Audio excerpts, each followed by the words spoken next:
towers a goner. Radiant's bottom tower ain't a pretty sight right now.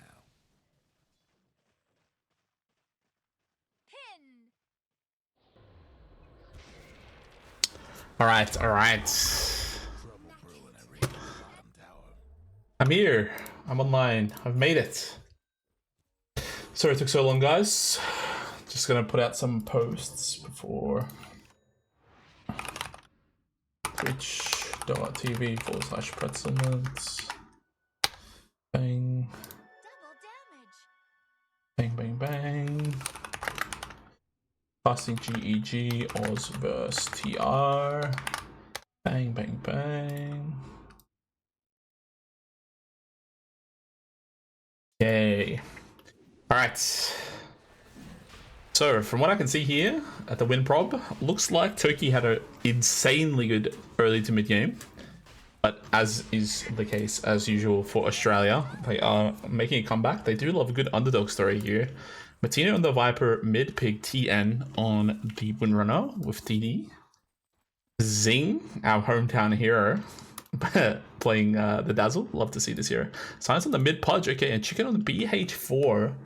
They do have the potential now to come back a lot now. So I do like these heroes really nice here. Smoke grenade behind the Windrunner. They are going to bait the Windrunner a little bit. We'll see how Turkey wants to respond here. GZ, Stoic, Wita, GTI, and Dingo going to try and trade it out for their mid tier 2 instead. Some TPs are coming through. Looks like they're going to actually see TN make the TP here. They do get a call on the backside here, actually. They are going to actually absolutely destroy Zing. There is going to be no save on the side here. They do miss the bushwhack, but the BKB is going to use by mid-pick here. Going to absolutely destroy Sniper. Hooking onto Wuta. Axe is going to get destroyed. GZ has no interrupt. Has used that bushwhack. Meanwhile, on the backside, Viper copying out so much harass. He's going to survive for now. GZ on the backside is going to make sure that Windrunner cannot chase for now. Probably going to be a kill here on GZ if they do find. They are going to get the vision. The hook, a little bit off. GZ going to make their way out here. So nicely done from the Turkey side. All the things being said, it is going to be always a nice little trade for the Radiant team, the Australian team, because they are always going to have that track gold. So that's super powerful. Stoic, on the meantime, has got this Pavis now. Looks really nice for him. Hoodwink with that Yules as well as the 4-staff. Yules obviously gets some interrupt on top of the Pudge, saves himself. Nice one. Axe is interesting. I guess they probably picked this as a response to the Dazzle, I would assume. Chicken stalking GZ. GZ actually does pick him out here. They're going to hit the shackle, and it's going to be almost certainly the death, and it is, of GZ, and that's going to be so much gold. Those little picks just like that is really important. And Chicken here does have the Wind Waker online as well, so it's a really powerful item to save him and his team. Stoic with the shard. Still 3 Eyes of the Forest available to be used. Not going to be able to put those out before he's going to teleport away.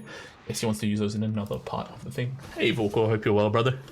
Mid towers have technical difficulties. No breaking through the dire structures for now.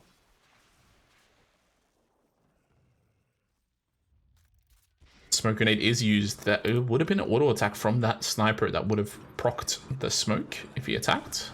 They do get the blink call. They are actually win ran. Nice little Wind Waker to try and turn around there. Oh, the shackle is insane on the backside. They're going to use the Aegis straight away. Bounty Hunter just trying to get as many tracks out as possible. That's going to come through. Meanwhile, Science actually destroys the Warfling. Nice doubles done here from mid-pick. Still going to be the next person here, but there's going to be a huge light. Oh, how does that hook? Unfortunately, does miss. Midpick going to try and go down here. That's going to get the ult. He's going to need to try and eat here on Science to try and make that happen. But Science still getting the 2 hooks missed here from Science. You absolutely hate to see it. Meanwhile, he's getting Peepo shot here. Zing on the backside is going to be the target. The hook actually is going to hit this time. They are going to come through. Martino going to be the target. Huge eat here. Zing on the backside doesn't have a save for himself now. Needs to be very careful. He's going to make sure that he's going to die from that last little auto attack. Zing with that last little bit as well. The poison burst damage is going to start stacking up. Stoic has held his welcome a little bit too long. I think that fight goes even better for them if Science hits that hook there. The gem is dropped somewhere. It's pinged out right in the middle of the lane there. Morph just gets 100-0 by this Pudge, and Pudge is doing so much freaking damage. Yeah, this hero is absolutely insane, man. It's crazy.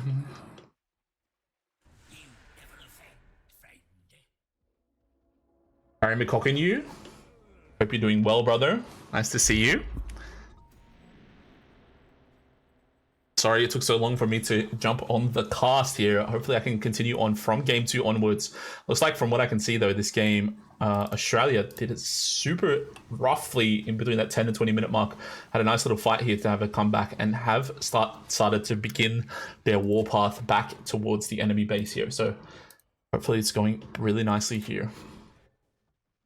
What Jeezy wants to do, probably wants to try and secure the XP here, but let's get pinged out a little bit here.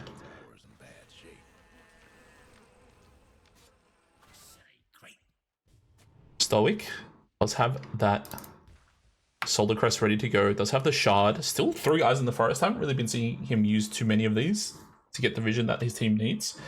Bit of a vision battle in this game between the Bounty Hunter as well as the Treant. Easy taking this. Nicely done from them. Taking this rough farm. Does manage to get the instant dust into the Yules. Notices he gets tracked. So nicely done from them.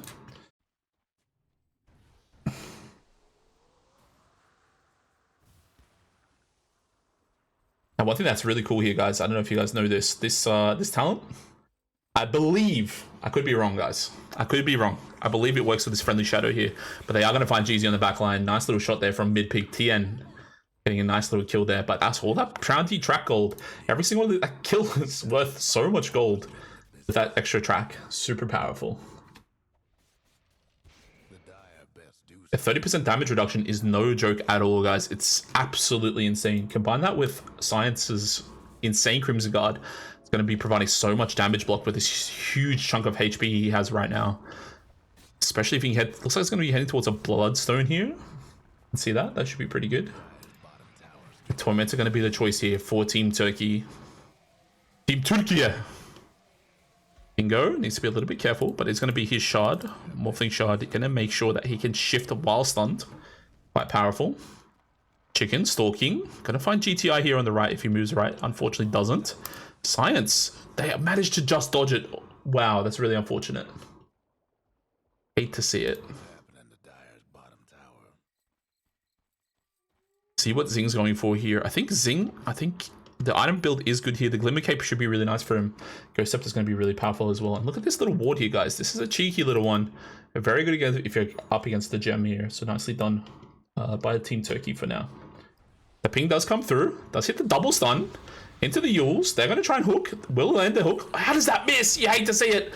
Does somehow hit it on the backside though. Science is in. They are going to absolutely destroy GTI here. Dingo gonna try and fight. Pops the BKB. Does morph into the Windrunner, but is surviving for now. Does come through. The Viper Blade Mail is used. They are going to try and heal him up, but Midpick still surviving for now. Manages to get the Wind Waker up through. Somehow Midpick is still alive even through the power of that Culling Blade. Dingo on the backside is going to be run down. GZ going to sacrifice his life for this. Somehow through the insane amount of heals from Zing, well tipped from TN, Zing is managing to live.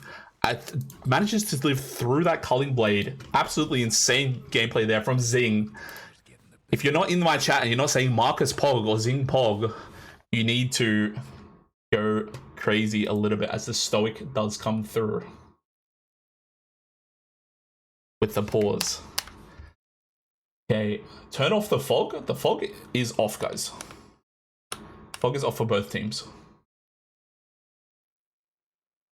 I unfortunately know how to press F1 to turn off all the fog. F2 gives me the radiant vision. F3 gives me the eye vision.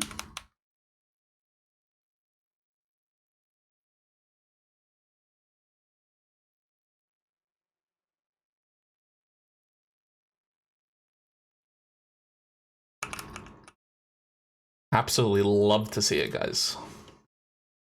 So while we have a pause here, stream, thank you so much for cheering, for coming in. Appreciate you guys. I know it's just a few of you guys now, but appreciate the support.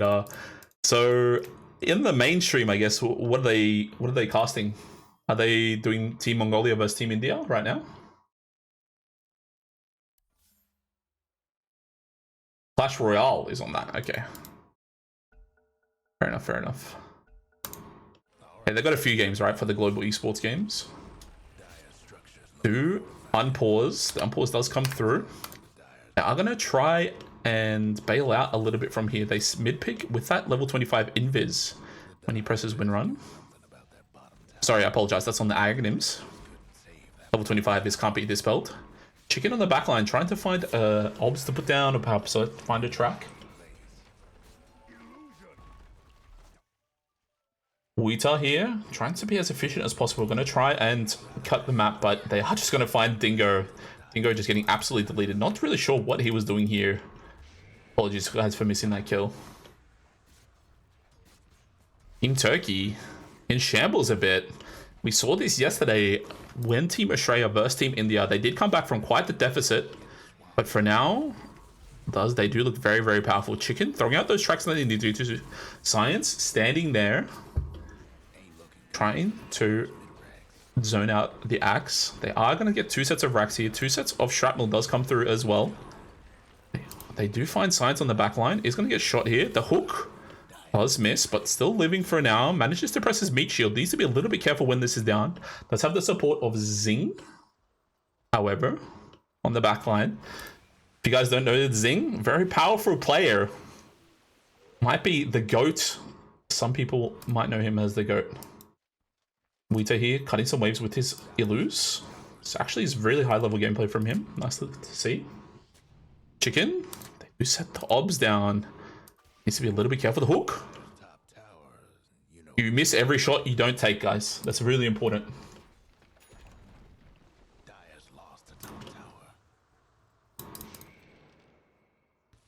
Taking Roshan. Roshan is up in 43 seconds. Right now, let's see what Gaben has to say. Yeah, that win rate, guys, 92% right now. Looking extremely powerful, but not immune to throws in this tournament so far. Bloodstone Pudge is here from Science. They are going to set that friendly shadow. They're going to break the smokes. Matino breaks the smoke. Jumps in. Matino literally just jumps into everyone. Somehow, everyone makes their way out. The hook misses. Zinc ulti is used.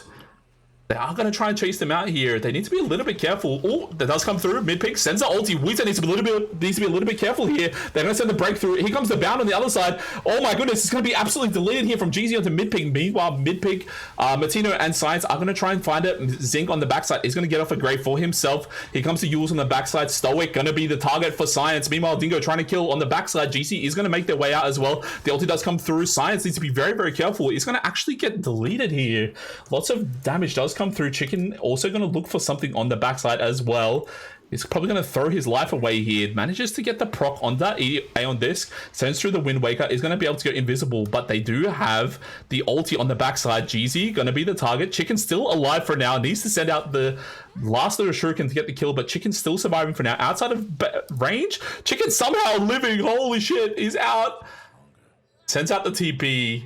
Really nicely done from him. And mid-pig, just unfortunately this time, does get caught with his BKB through that call and just so much armor. I'm just going to check the axe facet. Does he have call out? He doesn't. He has one-man army. So I know call out gives you more armor when you do call. Huge fight there on the top lane for Team Turkey. That's going to be a 4-5k gold swing. Somehow, Chicken making his way out. The power of that 30% damage taken in Shadow Walk talent, showing its prowess there.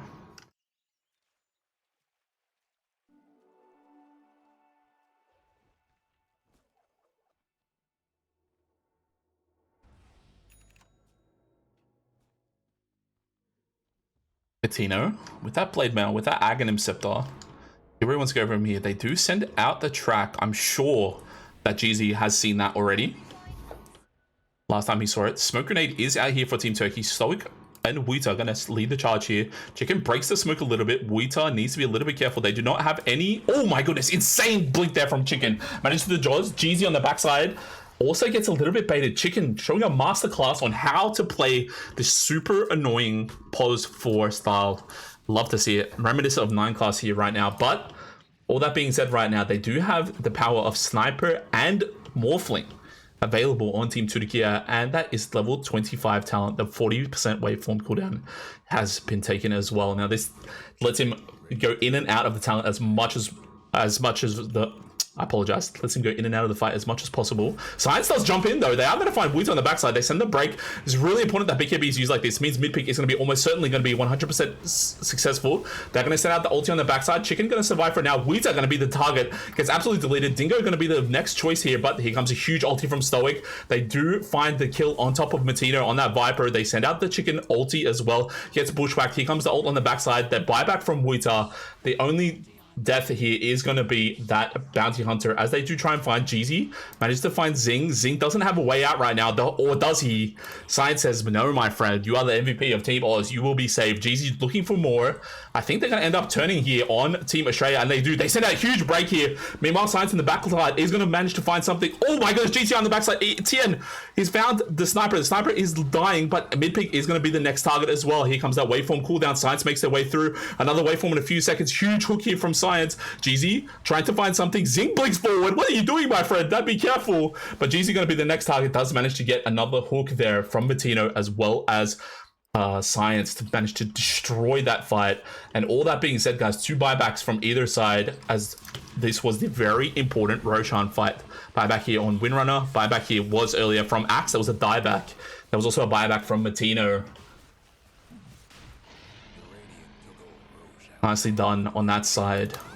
Dingo is built so defensively right now. It's very hard for him to stand a man fight against Tien when Tien gets to sit there and auto attack. I think Tien maybe needs one more damage item and he can absolutely destroy everyone. Maybe a refresher even for the double BKB. That might be the angle. They do send the smoke. The smoke, I believe, was not seen from Zing. Well, it should have been seen there. They should see. They are going to jump in on Science, and this is going to be Morphling. Morphling gets absolutely deleted. Dead like an absolute dog, or dead like a dingo, should I say. Does send a buyback. There's no buybacks in the rest of Team Tudikia. Dead like a dingo. They do send out the glyph, and this is the final glyph. Here comes the Couriers trying to bait. A little bit of time being used as much as possible. Turkey trying to find something. They do get a nice little hook here. It actually does hit Jeezy on the backside. Going to be the next target. Jeezy just managed to survive for now, but that's Stoic dead. There is a buyback now on Science. I apologize, on Sniper. The buyback does come through also on the Trini with a huge ulti on the backside. Viper still living. Science standing in the middle of everyone. Does press his refresher. Sends out the Crimson Guard. Eating on the right hand side. Chicken needs to be a little bit careful. Meanwhile, Matino is surviving for now. Mid-pick on the backline. Waiting for some free time to attack. Matino is still living. Science just chasing down everyone. Mid-pick going to be the target here. They are just going to A-click onto the Ancient here, guys. Mid-pick still living. Managed to get Yules into the air. Chicken attacking Matino, attacking Science, still hitting the Ancient. GZ manages to find something. Chicken is dead like a dog. Zing on the backline, trying to find a save. Mid-pick sends out the Yules. I apologize, the Aegis, and it's going to be the death of the Turkey's Ancient after absolute slobber knocker. That's absolutely insane fight there from Team Australia to secure game 1 of this best of 3 series. This one's for Gallipoli. I feel that. Oh, my game crashed, guys. Love to see it.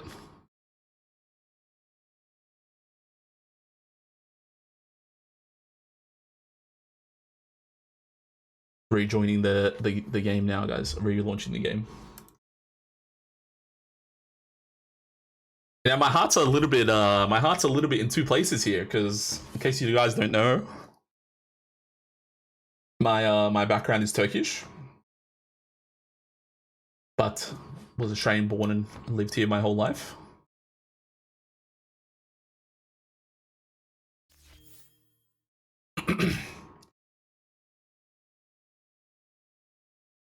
Zing, Science, Small PP, and Matino. Bro, who the fuck is Marisvara, bro? This guy's pissing me off, bro. I'm timing you out, man. Pissing me off, bro. All this cunt does is fucking complain.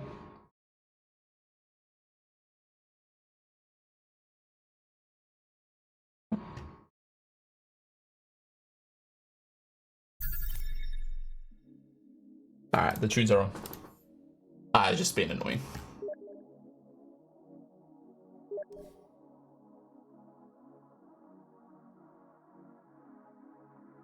We got 7-minute break from Zing.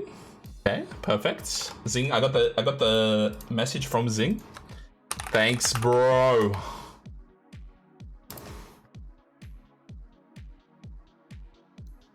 Okay, so it took me a while to find the game, guys. It was under Southeast Australia. What do you pick? Okay. Zing's asking what should he pick next game, guys.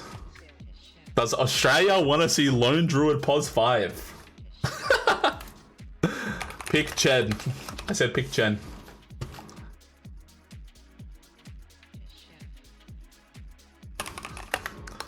Stream says LD Pos 5. Yeah, it took me a while to find this. It's here under Indian Dota Premier League. Australia vs Ghana. Oh, these look like absolute slobber knockers, guys.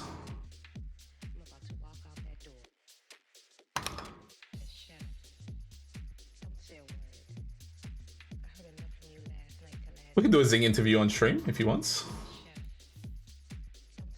Up to him. I'm not going to ask him to do anything. Brave King.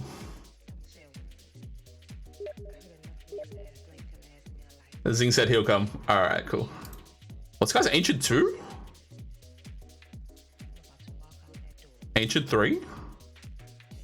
Holy, that feels bad, man.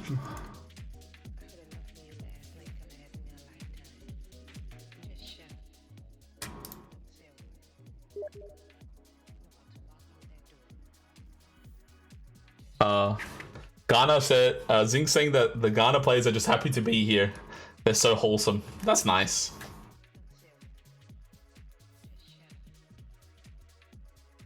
Mid AM Science.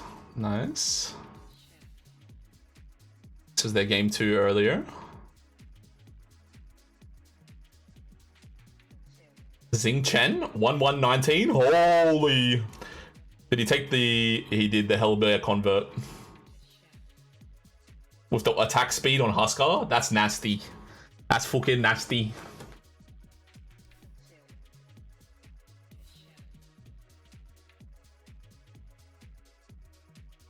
Honestly, that's a damn good win from the boys in Australia.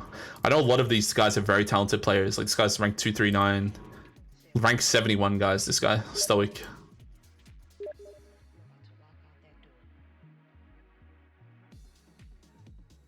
Yeah, look at these guys. These guys are super powerful.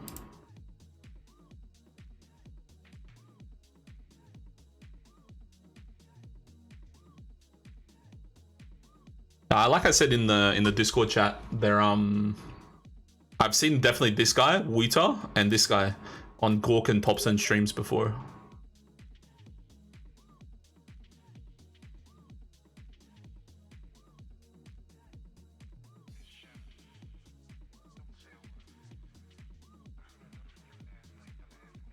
Looks like Liquipedia hasn't been updated, guys, so I can't show off the Liquipedia thing here. Oh, is Andros also streaming, guys? It's not.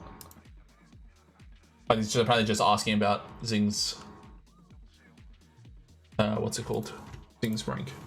Bro, honestly, man, all that... I feel like what matters a lot is just, like, believing that you can win. I know it sounds a bit, like, cringe, but, like, if you believe that you can win, it actually matters so much.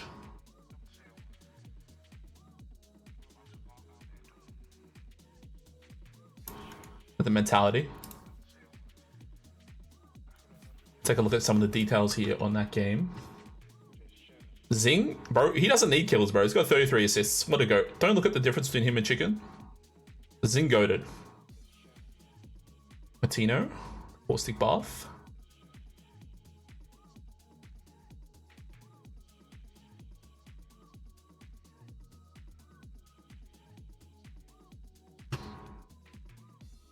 Did anyone see the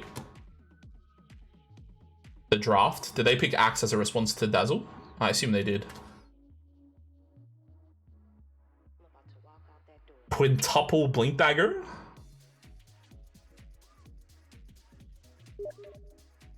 They did, yeah, okay. It's nice that Zing's listening in, guys. So Zing is messaging me in response to some of my questions.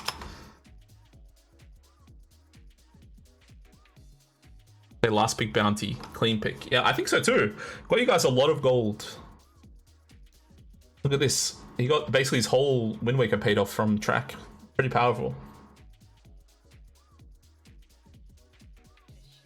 Also, like, track in and of itself, this spell is just fucking busted, man.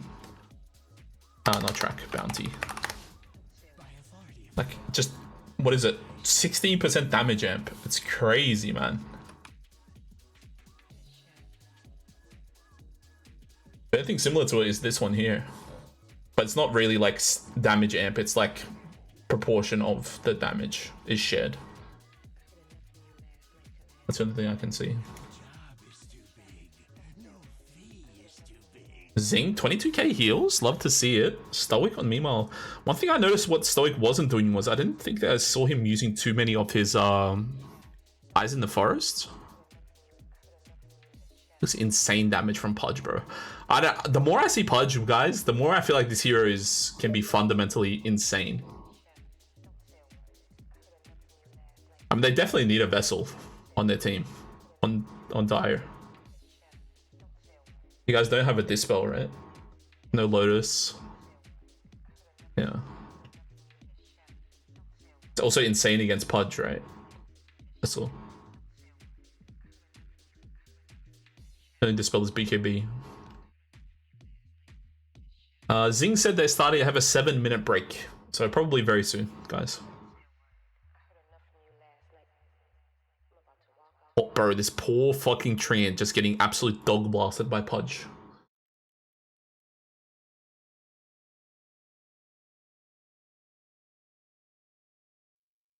Four-second meat, he'll cool down. Yeah, that talent, the top left one, 1.5x flesh heap and meat shield bonuses. That's insane. Let's go see. Still not up.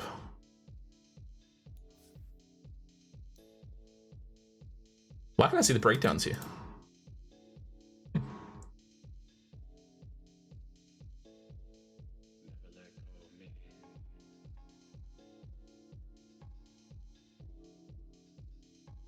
Oita.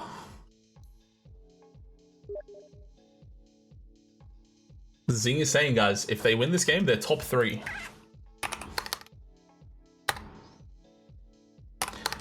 You guys, India, and I assume India is in top 3 considering I don't think they've lost yet, right?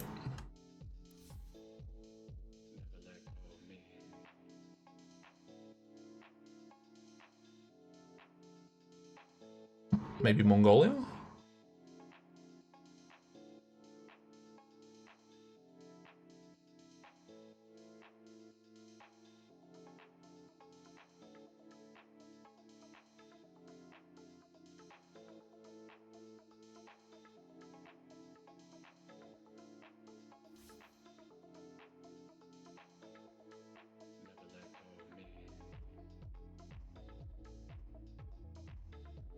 Black Hat Volkor playing Dota 12v12. Love to see it.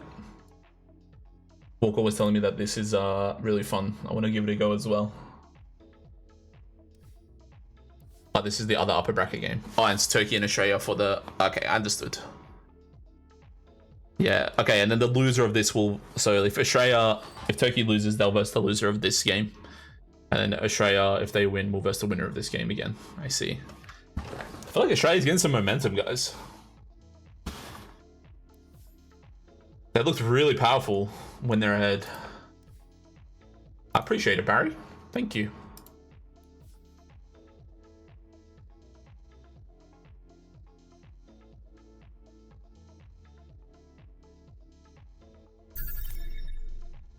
Show you Dyer. Thank you for the follow, brother. Appreciate you. I thought you were already following on your Show You Shaman account or whatever it was.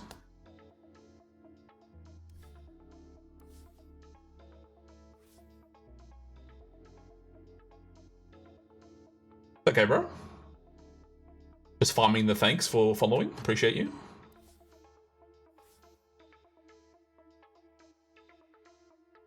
Bro, look at how many Carl Dota there is. What the fuck's going in Carl Dota?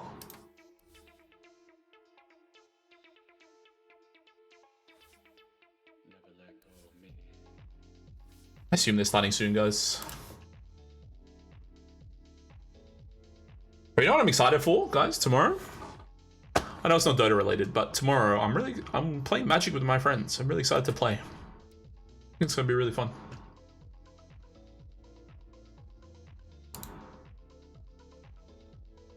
How do I pin message? How do I pin a message?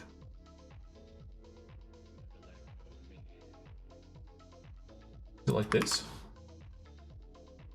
There we go.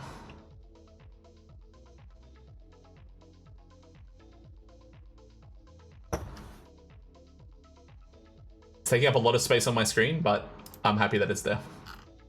I normally play limited. I'm normally I like drafting. It's really fun, and sealed even. But tomorrow we're playing Commander. Playing with Dean, actually. Playing with Illidean. Looking forward to it. Me, Dean, and Forgus. This is Forgus. Let's see. How much time we got here? I think Mongolia just won their game. Ooh, shoo. Underdogs. They're about to draft. Zing says they're about to draft. Bye-bye stream. All right. While we got a little bit of time, I'll show it off. 1 second, guys. I'll show off the Mox field. Display capture. Zoom in a touch. So I just got these ones sent out to me, these top two.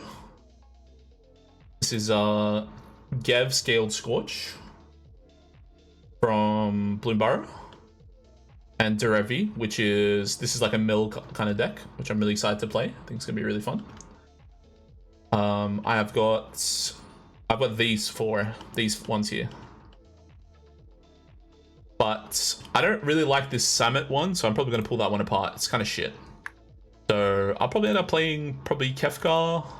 Maybe I'll play some Ashling. This one's really fun to play, Doc Orlock. It's just got playing stuff from Exile and stuff like that. It's really fun. This Celeste one is really fun to play as well. Can I how do I link a name? Hang on. Let me just search for a thing. Go here. I think I can do it like this. Yeah. If you want to have a look, you can look through them there. All right.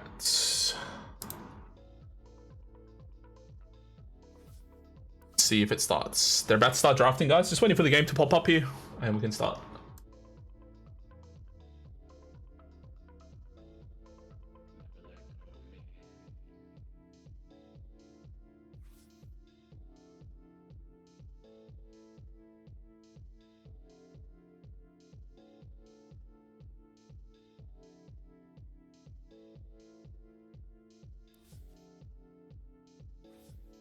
Also just see if Zing has started. Is in main menu. They're probably in the lobby right now.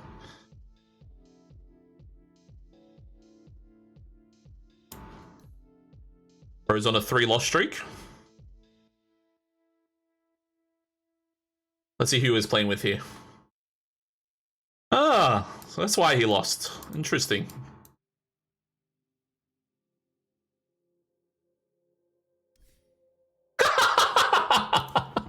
Oh shit, they started, guys. They started.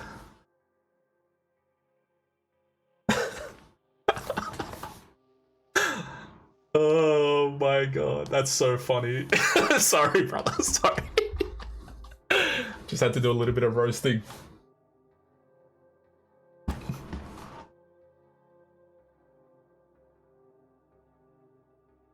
Nah, I've played with Barry before. Barry kind of owns.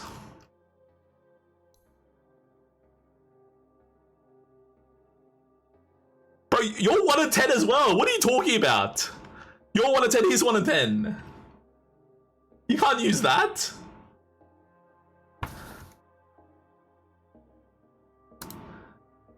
Okay, oh, apologies, guys. My bad. Apologies. Sorry.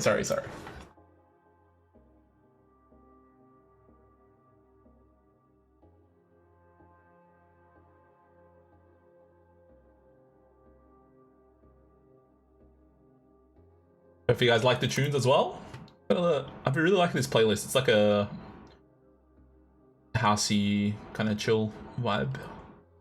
It's good background tunes.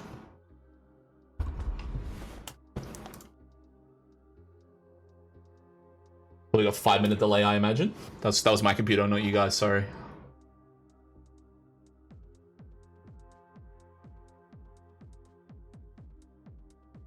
I'm excited to see this game, guys. Bro, honestly, guys, I don't really know TN that well. I've never talked to him before, but damn, dude. When he's locked in, he kind of fucking owns, huh? Same with Science.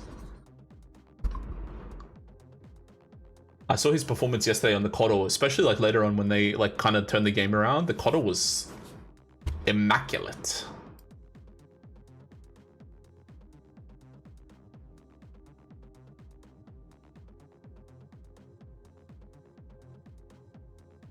I think the carry player from India was pretty powerful though, I would say. Yeah, what, MJZ or something like that? MIC or something like that? He looks pretty powerful. From what I saw from the draft from Turkey, I think if I'm them for this game, for this one, I'm guessing they're just probably gonna pick a little bit stronger lanes. That off lane looks a little bit touch and go, I would say. Especially against Dazzle. Like Dazzle can just trade for free, I think. Windrunner can just come over and get the tangle damage and you can't really do anything. I guess they're probably just gonna pick stronger lanes here.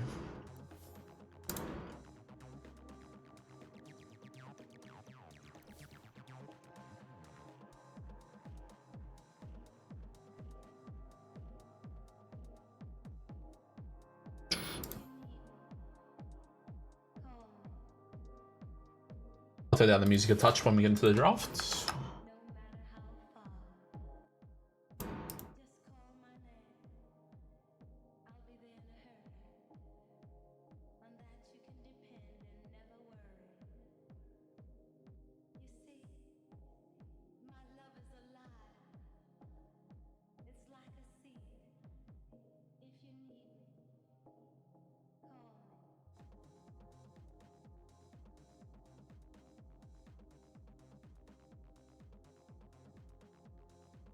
No face cam? Yeah, sorry. Oh, maybe I could have put... do they have the face? Oh no, they don't have... Yeah, you said they're doing Clash Royale, right? On the mainstream.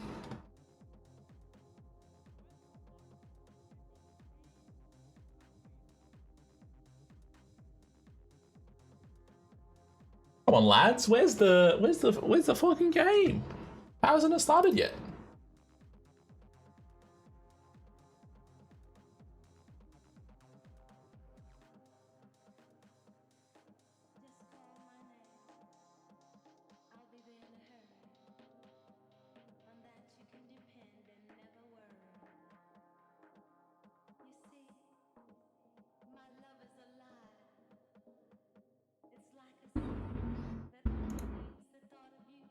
Here we go. 40 seconds. Oh, okay. Here we go. Hold on. All right, into game number 2 here. Australia 1-0 up. Love to see it a little bit here. We'll see how Turkey does respond. I'm really excited for this one, guys. It's gonna be really, really fun. They have TN drafting. Now, as I think is kind of the story of the game is that story of the tournament is that Turkey is kind of full of extremely powerful players. In case you guys didn't see, there's a lot of ranked 200 plus, or rather 200 minus, I guess is the better terminology. Players that are there. Often, like I think this Stoic guy is ranked like 70 or something like that, which is absolutely insane. And they play on Europe server, so very, very powerful players. But Australia managing to cinch out a win there. I guess a lot of it matters in this gameplay that they're playing. When this in the team play, a lot of these guys are pop players. So we'll see where they want to go from here. When it comes for Australia, Australia is Dyer and first pick. Turkey second pick, but Radiance. I'm not sure who won the coin flip in the previous one, but we'll see where we go from here. That is going to be the first pick for Australia. So they're deciding for their final ban here to accompany their TA and Shadow Demon bans. Now, if you're asking me, I think SF is still fucking busted. So I don't know how this hero is getting through and no one's picking it. And no one's really picking up too many kidnap heroes other than Pudge. Don't really see too much Batright. I haven't seen in this tournament too much either. But aside from that, Turkey, they've opted for 2 primary bans here, and it's 2 very critical heroes when it came to Australia's win in game 1, and that was the Viper as well as the Bounty Hunter. Huskar going to be the option here for Australia. Beastmaster is the follow-up for Turkey, and the last ban in their first phase is coming up now. There's a few pretty damn powerful heroes that are available, such as Razor, such as Treant, such as Largo. Largo completely ignored as well. I think Largo, extremely powerful hero. Wouldn't be surprised to see if Australia just yoink that up straight away. But we'll see where they go because SF is still in the pool. These glass cannon, absolute insane amounts of burst damage is very, very powerful. But there it is. Largo, I've versed Matino Largo before. It is quite something to behold. And this hero is just an absolute monster. Gets to heal your team while you do Leshrac ulti, while they have slow resistance. Quite powerful. Seconds to go. 5 seconds. See where Turkey want to take this. Stoic using up a little bit of their reserve time here. They are going to snap up that Shadow Fiend. Shadow Fiend absolutely yoinked up. Yeah, I actually quite like these like glass cannon ranged heroes against Largo. Largo, if you can't just burst him in your initial go, will just get away from your follow-up. Otherwise, you have to use so much resources to try and kill him. I'm sure you guys have versed a Largo or played as that Largo that just like runs around on 3,000 health and just manages to survive after the initial go. SF one of the better heroes against that, especially if he opts for the Daedalus. I know that has been going a little bit out of favor as we move further and further into the meta. Ooh. Marcus Tusk coming in by Mahasvara does come through, but that is actually going to be snapped up by Stoic instead. They do ban out the Wind Ranger. They do ban out the Clock as well as the Slider for Australia. But here comes Jakiro. That is going to be the Zing Jakiro. Absolutely miserable hero to verse. But I think Turkey, they kind of have like... One thing about Jakiro is he's only super duper powerful at the level 2-3 mark. Especially since they nerfed his... the damage you get from the ice hit. Where it doesn't match the level 1 damage until you get 2 levels in it now. And I think Tusk should be pretty good to just pull the lane if he chooses to. We'll see where they want to go from here. But should secure his lane nonetheless. But here comes a very, very powerful hero, guys. This is the techies. This is the science techies. This guy, I know a few people in the stream, maybe who are watching as well. If Sean's here, shout out to Sean, has learnt from this techies from Chicken. Very, very powerful hero. Kind of good against the Tusk as well, especially if he commits in with the roll. You can just set out some mines as well as the blast off to catch him as soon as he comes out of the mine, out of the snowball. I apologize.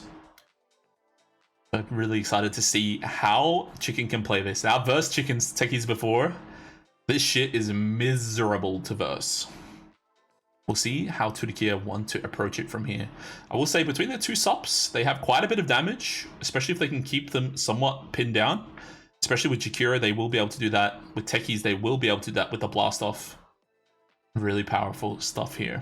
Techies also reducing the magic resistance of the opponent once those remote mines do go off. So that's really, really powerful. Turkey gonna have to show off a little bit more of their lanes. However, they do probably have their pos 1 here, as well as the Tusk. This obviously has some flex between pos 5, pos 4. Gonna show off the Coddle here. A little bit of a deny pick, but I think this is gonna be a pos 4 for Turkey. Now, this hero combined with, honestly, you can name probably a whole host of heroes where you get a whole bunch of great combos with this Chakra Magic. But the really important thing with this one, guys, what Keeper of the Light really gives you is so much sustain when you're in the ulti. Kind of like a support transformation hero in a sense. You really need to be able to fight around his transformation, his ulti.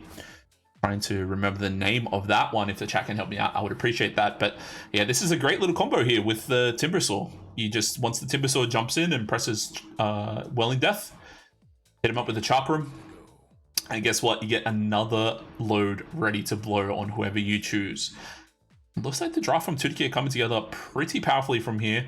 They don't have too much dive, I would say, just sitting on the Timbersaw. They do have great frontline if they do opt to go through that angle. I think Jakiro probably pretty safe. If Jakiro is getting run down by Timbersaw, the Largo and the Techies are very, very happy. But they do have a few problems to address from Australia, and we'll see what they want to take for this very powerful pick 18. They will opt for the Storm Spirit. This hero is super powerful as well. Has a nice combo as well with Coddle, so nice little deny pick. Hero is great for jumping on top of Coddle on the backline. Pretty good versus Timbersaw as well. You can always Electric Vortex when he's trying to zip away. 10 seconds to go. He kind of, I don't really see the synergy with the rest of the draft, I'll say it. But I think this hero, in general, Spirit heroes are really powerful. Ember, untouched, even though Huskar's banned, is interesting to me. I'm not going to say I know better than Tien, but I know that Ember is a very powerful hero right now. So, see where they want to go from here. Whole bunch of reserve time still available. And bans are going to be coming through for Turkey. So, Australia looking for their carry hero. And Turkey looking for probably their mid, I would imagine. But they do have some flex. Not sure if their mid player does play Coddle, but that is also another flex they have between SF, Coddle, and whoever else they want. AM and Puck very quickly banned out for Australia. Turkey with the last ban of this phase. See where they want to go from here. Thinking about Australia's drafts, it's kind of tough. Like I could see them going down the angle of like a faceless void, something like that. It looks pretty decent, but it's not really their style, if I'm not mistaken. Oh, being invited to play with the boys. Oh, fuck, I actually really do want to play, huh? Fuck. I'll cast this, boys. I'll cast it. Let me message them. Sorry, 1 second, guys.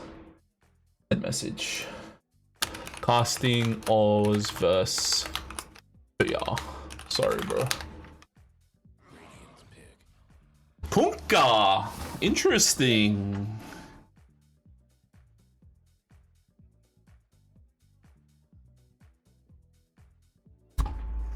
Interesting Kunkka pick. So, were they playing like some Kunkka mid on Science, I guess? And this is safe lane Storm Spirit. Carry. It's a Tide. So, Jakira Storm lane. Science mid Kunkka. And then mid player is GTI, if I'm not mistaken, right? So, it's mid Timber, right? 5 seconds. Honestly, I'm kind of with you, Mahesvara. I'm not sold on this draft from Australia. Very wonky, I would say.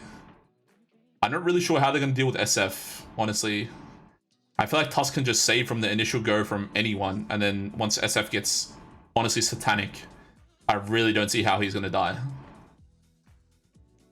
They have so much damage between the Timbersaw as well as the Tide Hunter. Even those two heroes alone is just so much damage. This looks very wonky to me, guys. But look, stranger things have happened. We'll see where they want to go from here. This Storm Spirit pick, I don't know, guys. I feel like they could have just picked like some Ember type hero and then pick some other safe lane like Muerta, something like that. Am I crazy that they could have gone like Ember Muerta and just like absolutely fucked, guys? Yeah, Largo does get that 15 talent.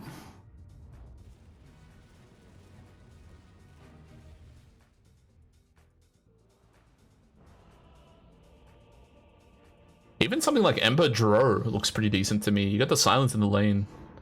But look, I don't know. Like I said, I don't know as much as these guys. We'll see what they want to do. Throwing for a little bit for content here, but we'll see what they want to do. Science with the GLHF. Love to see it. No chat during the draft. Lots of GLGLs coming out. So let's think about a little bit about what the win and loss conditions are for the Radiant and Dire. So looking at Team Turkey, I really feel like as long as they can have a decent lane on this SF, as well as I think Stoic is their +5, right? This lane is super powerful. Like SF Tusk guys, like holy fuck. This looks miserable to verse. They do have some kill potential if they manage to get the go on top of the SF. I will say that, especially if Chicken can start off with the blast off, and then they can go into the lick into Frog Stomp. They actually have quite a bit of damage. But I feel like if they get out of the lanes, even in a decent place here for Radiant, looks pretty good 30 seconds to showtime for Team Tudikia. Meanwhile, for Team Dire, what do they need? I feel like they need to have Storm Spirit able to solo kill at least a core. I feel like if Storm can solo kill one core, they should be able to take a fight. I think it looks pretty good otherwise. Science going to be able to provide quite a bit of damage and sustain as well through the use of that Grog. This hero does kind of dominate its lane quite a bit, especially when it gets to level 5. So we'll see where they want to go from here. Speaking about the safe lane though, they do have the Zing Jakiro, and I think Jakiro should do pretty good here. So like I said, I thought they were going to run the Tusk at the safe lane, but they're actually going to run the Coddle. I think Jakiro should do pretty good in this lane. He should be able to just trade with the Jakiro, with the Keeper of the Light pretty safely. I think one level of Blinding Light's going to be really important for GZ here. Let's open up the last hits and denies as well. As we get into game number 2 here, I'm really excited for this one, guys. Really excited to see what Marcus Zinger can do. Apologies, sorry. 1 second, guys. I'm back.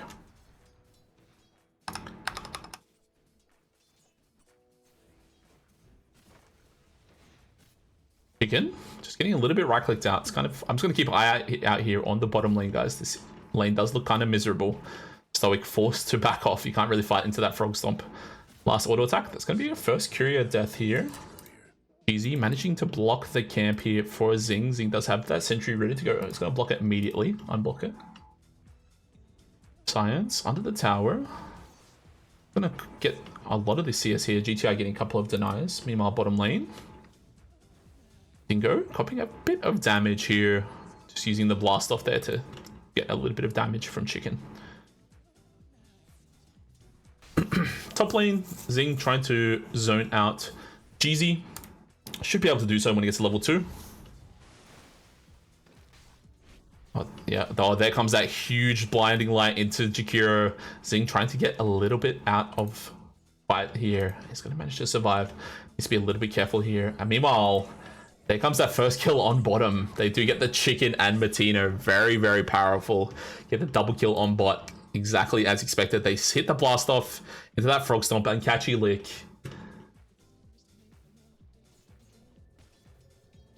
Nicely done. Dingo coming through the lick into the catch into the Frog Stomp. Dingo, it's pretty tough for him there, especially while they have oh, it's gonna be the death of Chicken here for sure. Chicken. But while they do have mana, should be pretty good for them. But Dingo gonna cop a nice little kill there. Gives him a little bit of lasting presence. Gonna be a little bit annoying to last hit under this now, but Zing managing to survive. Mid pick. Static Remnant. Gonna be the choice. Quite low here on TN. Science gonna be able to deal with this obs here. Nicely done from him. Meanwhile, let's keep an eye on bottom lane. Stoic does have his load ready to go at any moment. There is gonna be a nice fight here for the flower. do come through. Jeezy needs to be a little bit careful. They're actually going to try and fight here. I think this should be pretty good here for the Dire side. They do actually kill them. Wuita are going to be the next target. Zing trying to find something. Does have an anchor smash in a few seconds, but that is going to be a nice little double kill here on the bottom lane. Zing, absolutely beautiful bait there, which with the magic stick as well as the fairy fire. Meanwhile, bottom lane, they are going to be fighting. They are on top of Dingo, Matino, and Chicken. They're going to be the target. Nice ice shards there from Stoic. Chicken needs one last auto attack, and Matino going to be the next choice here. And just like that, even though it started off so well for Team Australia in this bottom lane, it's very hard to compete against 4 nukes from Dingo. The power of SF, man. It's the SF differential.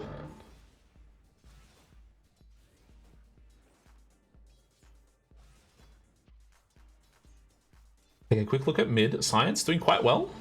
24-1 against GTI. Screwing that range creep. He's going to hit the X. Nicely done from GTI. A really nice play there to manage to dodge the X. Nice little kill here. I think Chicken trying to bait this this water rune a little bit. Will survive. Early point here in Croak of Genius. Interesting. Smoke grenade does come through. So they do spot Stoic. Doesn't want to smoke to break yet. This is a crazy ward, by the way. It's nice to see. Top lane, mid pick, Zing. Trying to find something. Still jockeying for position in top lane.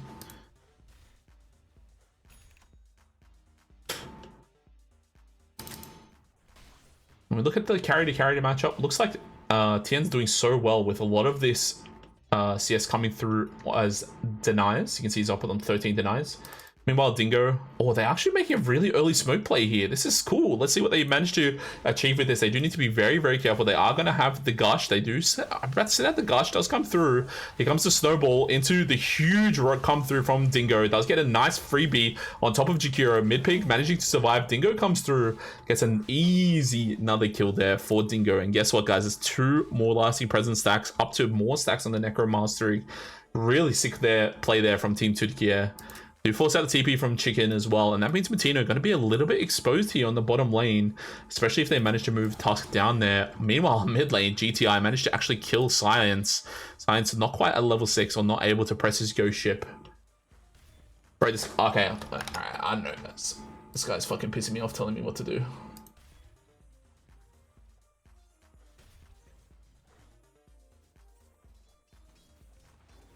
Bro, if you wanna do whatever you wanna do, you stream the game, you cast the game, okay? I don't know who the fuck you are. You're pissing me off.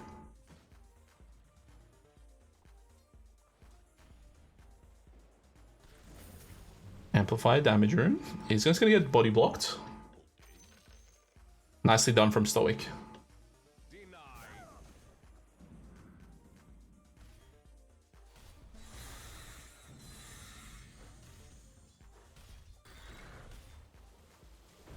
Through the torrents. It's going to secure a little bit of damage here. It looks like they want to allow Chicken to come through and provide the damage to make things happen. Meanwhile, Matino dying here in the bottom lane. Has been alone for quite some time. Not surprised that that didn't happen earlier. And the lanes are falling apart a little bit like that. They're going to come through right onto GTI. They are going to take the ice path, but I don't think they're going to have enough damage. GTI does have the last chain here. Timber chain does come through. The X needs to come through. The torrent is definitely going to hit. That's going to have an X as well. Needs to probably boat. Going to come through on everyone, but that is going to be a nice little Tidebringer hit to secure that kill. Nicely done. Nice ward here planted by Zing, securing that beautiful kill there for Team Oz there. Really nicely done. 7-minute rune. This one secured by Stoic actually, and Matino is a little bit in trouble right now, managing to actually put the Frog Stomp in the exact right spot there to stop. Dingo sends out the ulti to stop the SF from coming through. But Stoic, even though he did get the XP, needs to be a little bit careful not to feed away a kill here. Zing coming through, no mana at all. They actually do find Shadow Fiend, but Shadow Fiend's going to turn around and definitely get the kill that does come through. Comes through with that last little auto attack from Stoic. The Torrent trying to find Stoic and is going to find Stoic. They just need a couple more right clicks. That is going to make the secure there from Science. It's being pulled around a little bit right now from Team Turkey against Australia. I think we probably saw something similar to this last game, considering the net worth graph. But I'm guessing as we get into the late game, the decision making from Australia, as long as they don't get too far behind, should be pretty good for them. A lot of pressure I feel is actually on Chicken as well as on Science to make sure they're going to the right spot. So we're going to run at Matino. Matino does have... They actually chose not to take Amphibian Rhapsody. It's definitely going to be absolutely deleted here. Power of Tag Team. I think he might have misskilled actually, because he definitely needs to have that hot feet hustle to get out of range.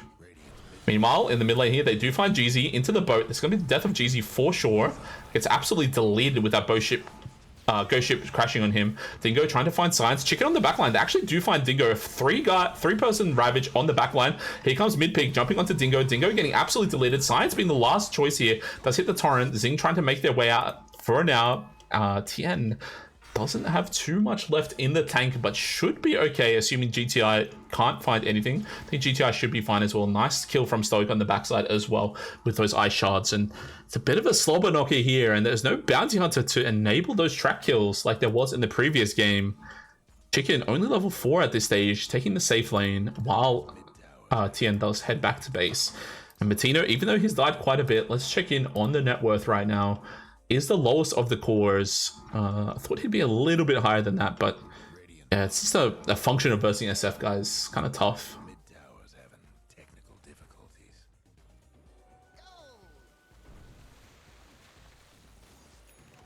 Nice. Neutral camps being yoinked up here.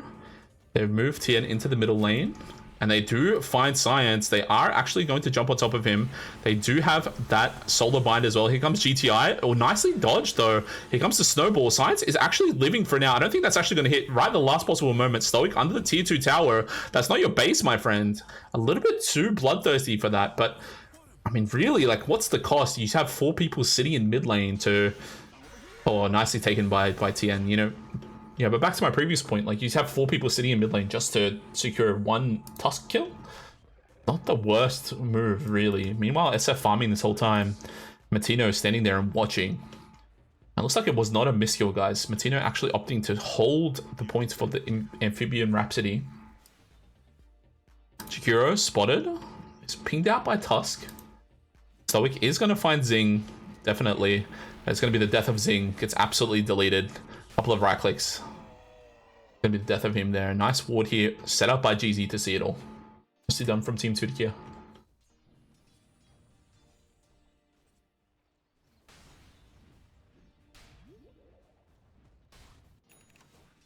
Check in on SF. Wow, I thought SF was doing well, but GTI doing really, really well right now. I mean, not to say that Science is doing poorly either. He's actually quite farmed. He's going to be TPing top. Should be seeing this. They are going to come in with that huge blast off. Comes through on the backside, but that is going to proc that torrent as well on that blubber proc. Meanwhile, GZ does manage to almost get the heal off with that spirit form. Nice kill there to killing Wuita. That's a really important kill. Of course, even though it was seen over here, a little bit too late to respawn from Wuita. Nice one. Nice little kill there on the top lane. Chicken, meanwhile, almost caught up to Matino when it comes to net worth with that kill, I believe. And Matino just farming it up. Nicely done. Dingo got his Falcon Blade as well as Mask of Madness. Gonna be heading towards that Dragon Lance. Got his whole build planned out here, guys.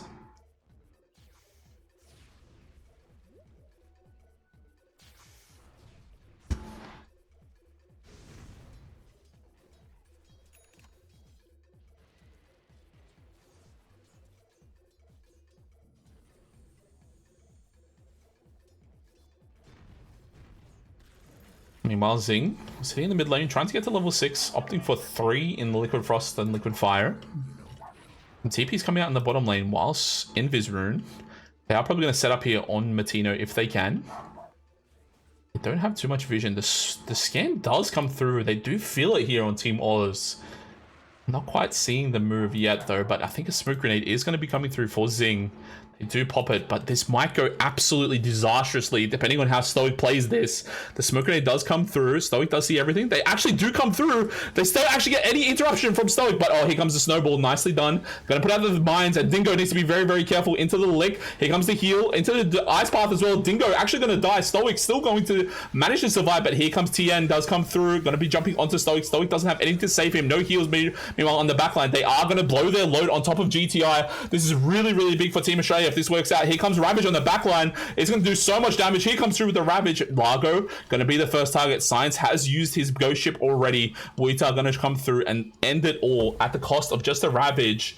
2 more kills, 2 supports for 2 supports. The X into the Torrent, 1 more nuke, and Wuita going to stop it all. It started off almost amazingly there to absolutely destroy GTI, but it's just a little bit too tanky there.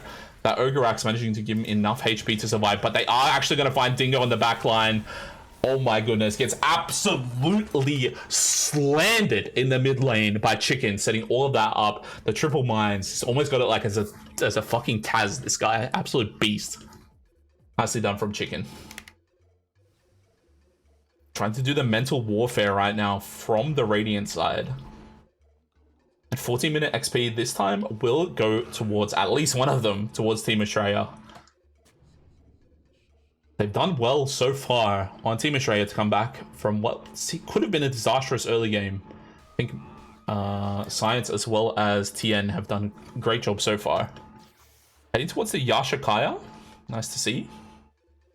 Huge circles being drawn on the minimap here by Stoic. Not really sure what he's trying to say with this, but I guess he's saying keep top pushed out.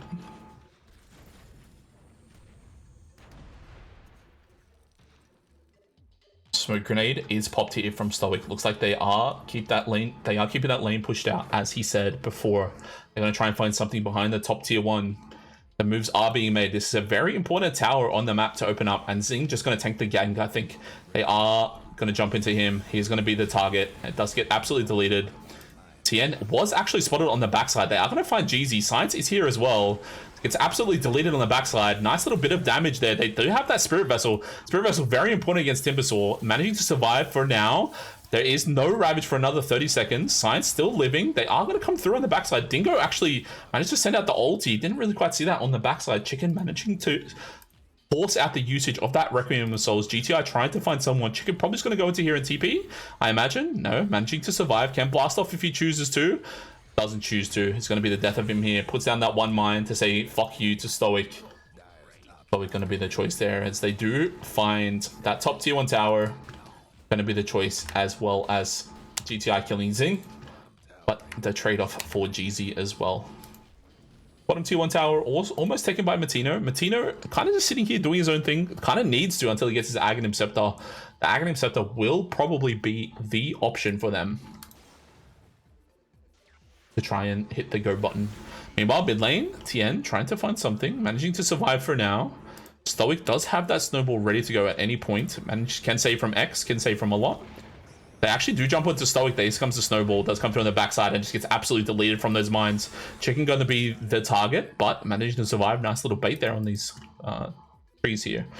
They do find one, but guys, a lot of these moves that are being made, they're being made as 4 or 3 or 4 or 5 on Team Australia. So it can be a little bit inefficient. That's why you can see this net worth just constantly growing. You can see Wuita is playing his own game. You can see Dingo playing his own game. Even though he's died a few times, the net worth doesn't really reflect that too much. The only person kind of like playing their independent kind of game here is Matino. So see where they want to go from here. Matino only about 1,000 gold away from his Aghanim Scepter. I imagine that will probably be their option to try and group up. We'll have to see how that timing coincides with the BKB that comes through on Shadow Fiend as well. Just checking a little bit here from Wuita. As a bottom tier 1 tower does go down. Wuita does have his Vlads finished up. Going towards the Aghanim Scepter. This Gush, guys. This Aghanim's Gush is so damn powerful. Reduces the cooldown by almost half. As well as making a huge AoE, easy D-push kind of ability. Super duper powerful against this kind of group up kind of strategies. You can just kill the creep waves from so far away after 1 or 2 gushes. Stoic here, kind of baiting a little bit. Does almost have his blink. They do hit the torrent. Sometimes you do need to do this. Just send a random torrent. That's going to be the death of Stoic for sure. I mean, you know, what can you do? A couple of right clicks going to be coming through here. Oh, Atos. Interesting choice here from GTI. It's a nice one. Will definitely help them in locking down Storm Spirit. Can definitely die 100 to 0 on the Storm Spirit.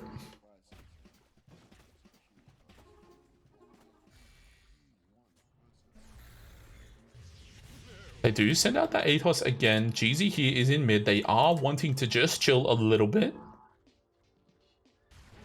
Sends out the haste. Zing gets the deny, but is almost certainly going to cross his life.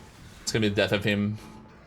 Jeezy taking the kill there easily. And Dingo is here as well. Another lasting presence stack, and that's going to be the mid tier 1 tower taken easily for them. They are going to find Wuita, but I think they know that they can't actually get this kill in time before they connect.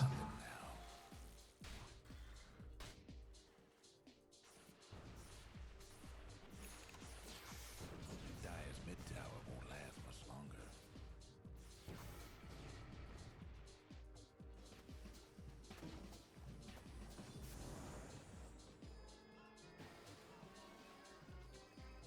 Bottom lane going to be the target here for Team Turkiye. 4k gold lead, certainly not insurmountable, but definitely looking very, very powerful right now for Team Turkiye. They're opting to group up a little bit, and you can see how Australia responds, splitting the map up a little bit. Let's keep an eye on Matino as we do check into the graphs a little bit. You can see it's quite even still, about 60-40 split, only not the biggest lead so far, certainly not insurmountable. But Turkey doing it very, very well so far. Fiend farming it up in the bottom lane, and GTI definitely the MVP so far. Oh, nicely done, dude. This guy's just dodges it all. Nicely done so far from him. Yeah, GTI definitely the MVP so far. So much of the power of the Turkey team has come from his ability to roam freely in these fights. A lot of that's come down to that individual skill on that Timber Swall. They are grouped up again. This one isn't seen too much. It's just this one observer ward's going to see Matino. They will probably run into Stoic here. Science running up, does hit the stomp. They are actually going to show off the Ags as well. Science living for now, needs to get off his boat. Will get off the boat, but I think it might be a little bit too little too late. It's so much damage, but there's so much healing that comes through as well from that Coddle. Matino trying to find something. They are going to find GTI on the backside. The only kill, unfortunately, for the Radiant side. I might be looking for more. Mid-pick needs a little bit more mana, but this Coddle healing is absolutely miserable to fight into. He's just doing so damn much on this Coddle. Healing for so much. This Holy Locket, soon to be shard, I'm sure is going to be coming from this fight that occurred as a result of this Tormentor spawning. I'm sure Coddle really wants this to spawn. Does increase the Illuminate heal up to 100% instead of, I believe, 70% it is. Illuminate heal is 70%. So increases healing even more. More importantly, gives you 2 charges of that Solar Bind. Solar Bind is super duper powerful, guys. Such a powerful spell. Spirit Form propped. And the Smoke Grenade, Zing, doesn't quite proc. So they are just a little bit too late. I'm just here for good dotes, Sean. That's all.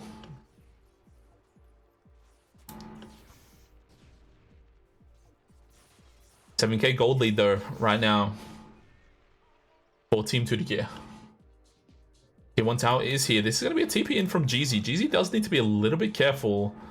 Zing is seen. They send the Ice Path. They actually do find Jeezy on the backside. Meanwhile, mass TPs are coming through. Here comes the Tiny in the backside. Does send through the Snowball. It's on Chicken, but on the backside, Jeezy's still living. They are going to have to jump in a little bit more on mid-pig. And yeah, this is just an absolute disaster. You're just completely out of mana. Chicken's here.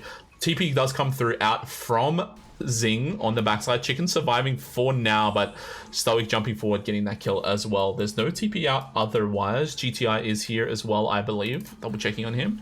He's just farming it up, and a nice little ward here be yoinked by Chicken. See so much. Smoke Grenade does pop, and instantly pinged out by Chicken.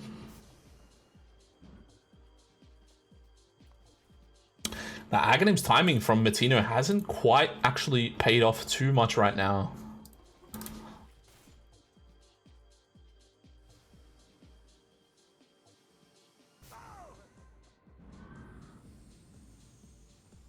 Power of Coddle here, guys. This lets you push the waves so damn much.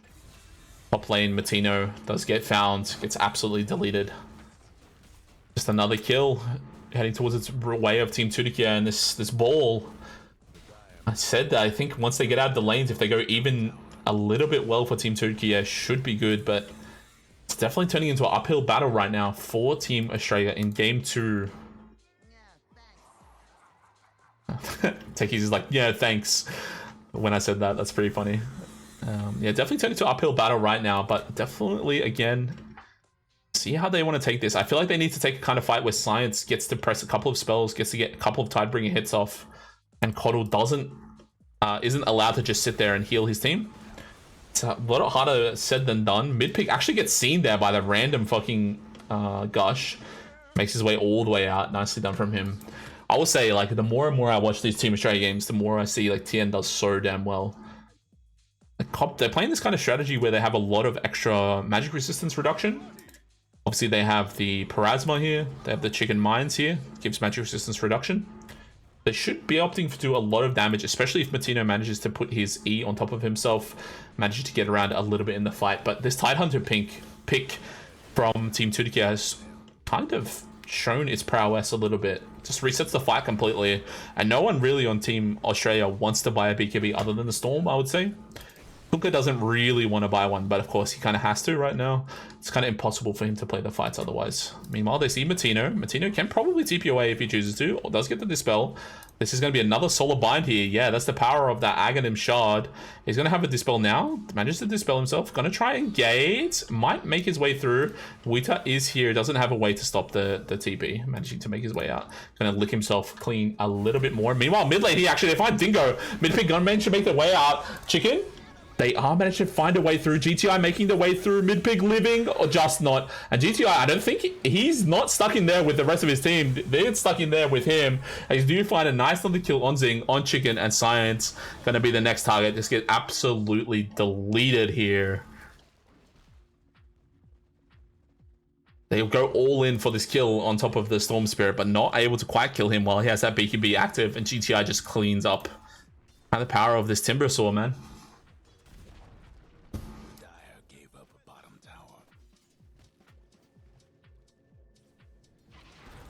GTI looking for more. So has the Glipnir as well. Definitely going to find Matino here. Finds a lot of damn damage. And Matino going to be the target.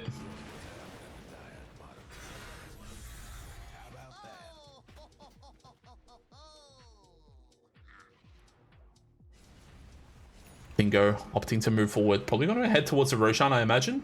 They should have quite a bit of damage between the whole team. Nice bit of minus armor synergy between the presence of the Dark Lord as well as the Gush. Hey Kidnap Van, hope you're well. The Team Turkey team is very powerful. Like, very, very powerful. As they jump onto Chicken here, they actually do jump straight onto him. It's going to get absolutely deleted 100 to 0. Nice Ice Path though, however. Tusk managed to jump onto Zing. Zing on the backside.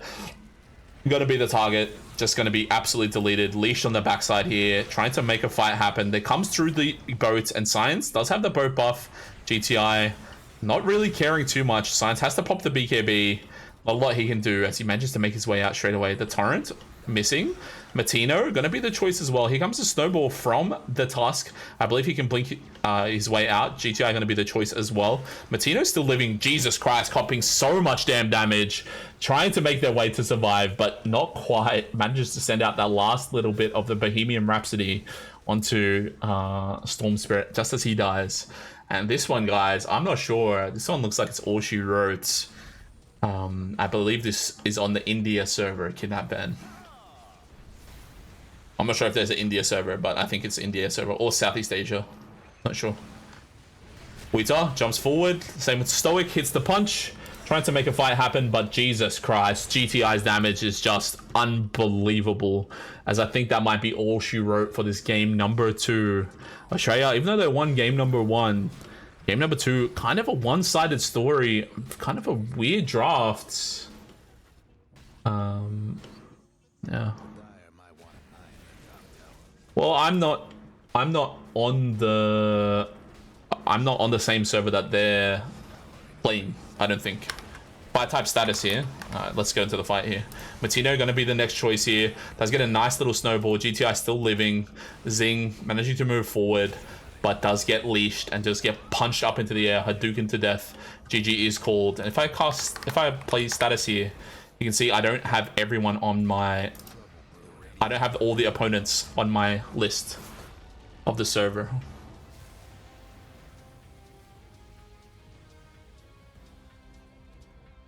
This is all the people who are on the same server as me that are watching. So they probably have some technology where they can duplicate it across servers. It's a best of 3 show you.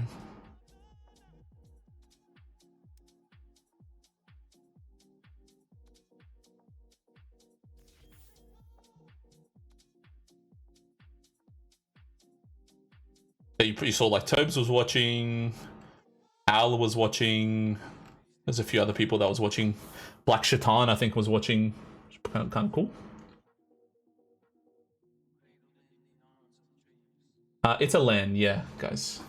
The official stream is not currently streaming Dota 2. And the casters and obs are not too red hot. Not to say that I did particularly well in the previous game, but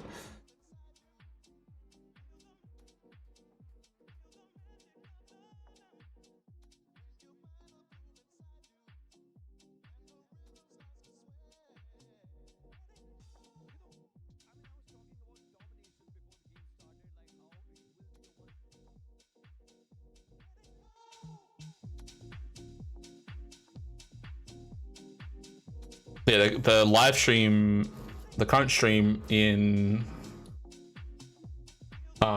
India is actually streaming Clash Royale. They're not streaming Dota 2.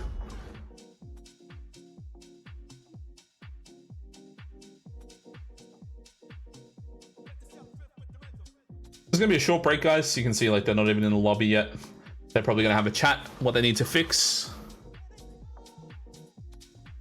For game number 3, definitely looked a little bit wonky, that game number 3.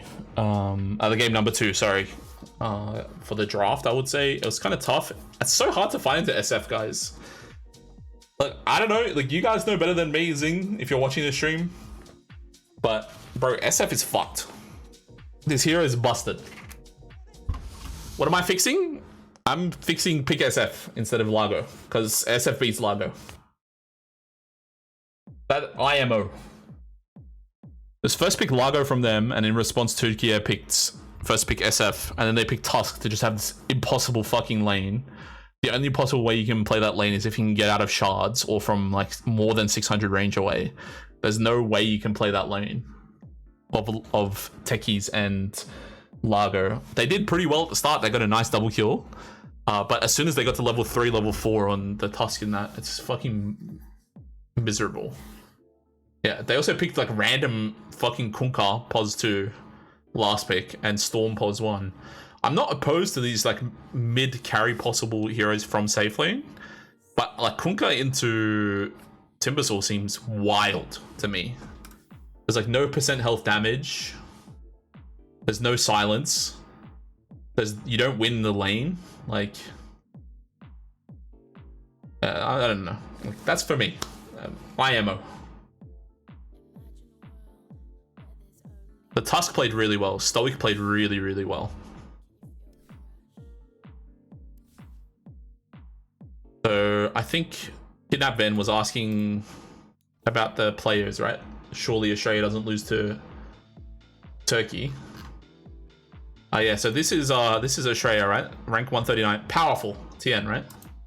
Zing, basically immortal. Science, powerful. Chicken, very powerful.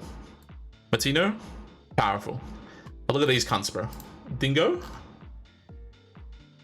this is their lowest rank. Stoic, rank 71. Wuita, rank 259. 239. 209. These cunts are fucking powerful, man.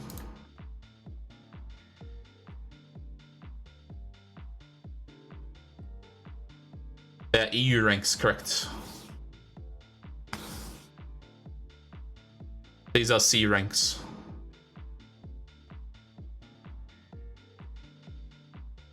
They can win. I 100% they can win, Australia. I don't know. I was a bit lost on this draft personally. I'm sure that TN is like this cunt's like literally triple my MMR almost.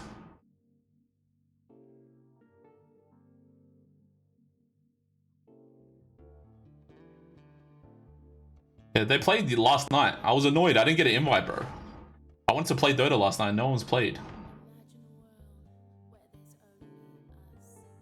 Why don't you just add him to friends?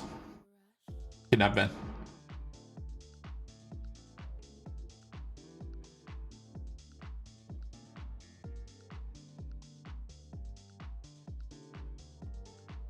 You didn't invite me, Boogs. You definitely didn't.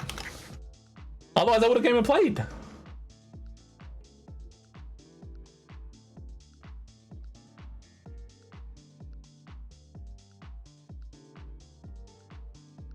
I just want to play with my friends, you know? I say that, but I got invited 3 fucking times today. Honestly, like, I'm saying that, okay? Like, I don't blame you at all. But tonight, I got invited by these guys. I got invited by these guys. I got invited by Volkor to all play. And I had to say no because I was casting this game instead. Let me message. Got invited by these guys. Let me message Tobes. Yo, Broscarino.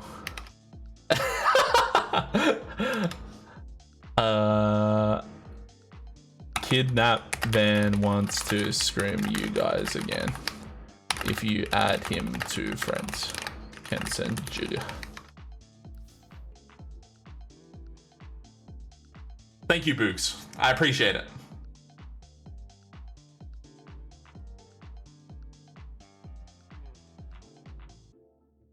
I'll play after this game. Maybe we can do in-house or something, because I think Volkor and everyone will be on.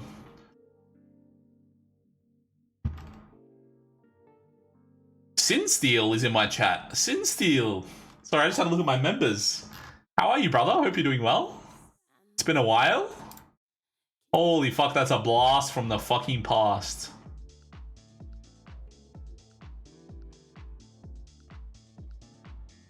Guys, I used to play World of Warcraft with Sinsteel. Like, unironically, maybe 8 years ago.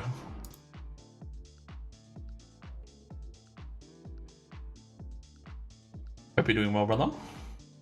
We're just classing global esports games, Australia versus Turkey. This is the team, Australia team.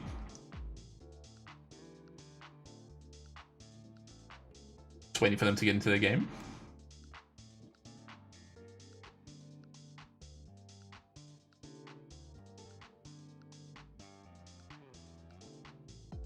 Did you guys get your game, Kidnap Van?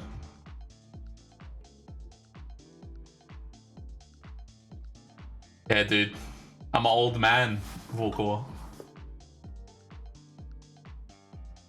Did you get Tobes to add you? I'm not gonna... Bro, I'm casting this. Fuck off, dog. Sorry, Sinsteel. I went to see who was in the chat. I didn't mean to call you out.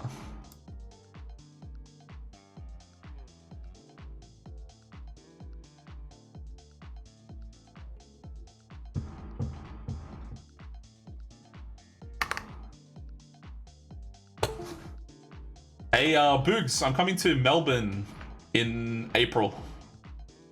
Let's meet. Let's meet up. Do I know what the prize is? I think from what I've heard, it's 4 digits high or 10 grand. Somewhere around there.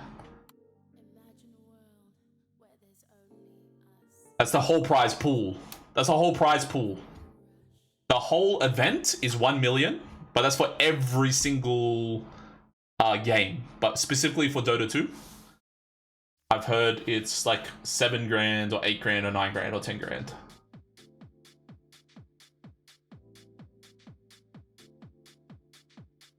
Yeah, it's not the most, yeah. It looks like they're in the lobby, guys. See, Zing is in the lobby. Bro, these cunts were like fucking like level 20, bro. Like, look at Dre's level 27, bro. How long has this been out for? PMA Horsey's level 24. That's so much Dota, bro. Want to play? They need +1. I would absolutely love to, but I'm casting Oz versus Turkey. Can ask Volkor. He's around.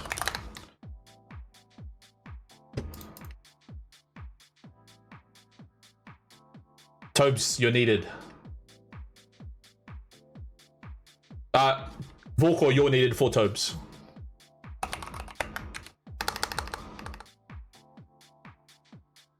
Holy, look at this powerful stack.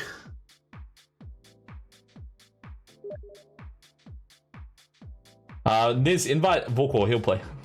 I'm casting. I would love to play it, but I cannot. Bro, there's so many good stacks. And I'm casting this fucking Dota, man. I just want to play, man.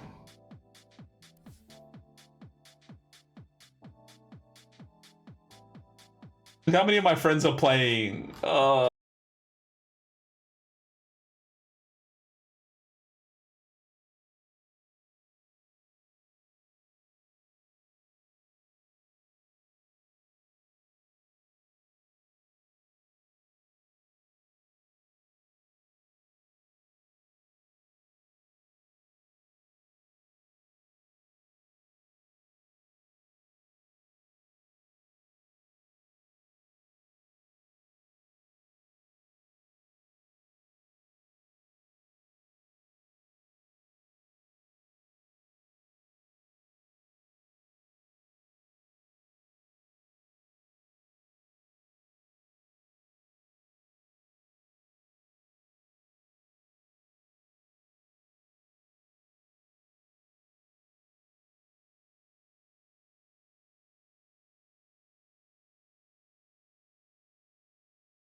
Check recent. I just checked them.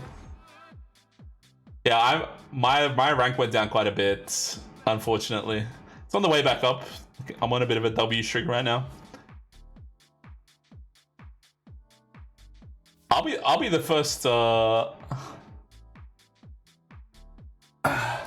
Hey, bro. I'm casting Australia. Holy fuck! I can't spell.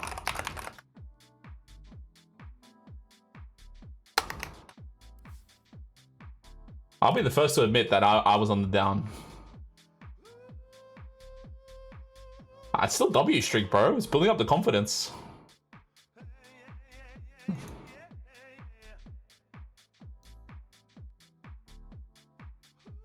This is also a W. This one's also a W. This one's a W. This one's a W. Let's have a look at this one. Oh, yeah. 593. Interesting. What about this one here? 011. 992. Interesting. Yeah, good gameplay from my opponents.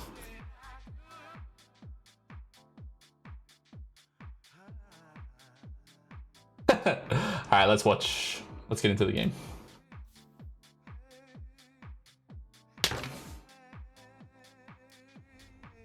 Alright, I'll quickly be right back. Just gonna get a quick drink of water. Be right back, guys. You used to play with me and Kevin a lot? Who is this? Bro, I miss Kevin so much, bro. Light of Kevin. Oh, wait, are you talking about Kevin, Black Cat's Kevin? Or are you talking about Kevin, Light of Kevin? If you know Kevin, you know him. Alright, right back.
Alright, I'm back. You're a friend of Kevin? We played a few times? Damn, man. Dude, look at this. How is it? Hero teammates. Dude, Kevin's still like one of my most played people. We used to play a lot together back in the day. A lot. We used to be on a team together. I'm not sure if you remember. It was 4 Viets plus Arkin. I'm not sure if you remember that. Me, Alex. Who else was there? I mean, there's a few of us. You guys got a game? Nice, nice. Good luck, good luck.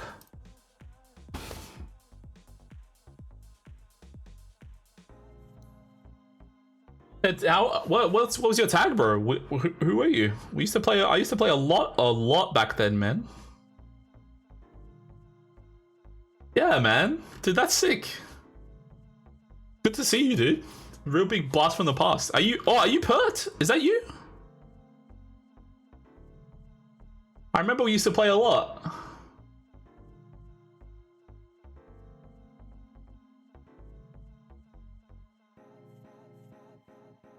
If that's you, bro, no way. That's a blast from the past. So good to see you, man. Holy fuck, man. Dude, I legitimately, from the bottom of my heart, man, I hope you're doing well, man. You're a really, really good dude. Radiance ban. 10 seconds to go. Everything's going well in your life, man. I'm still stuck here fucking playing Dota 2.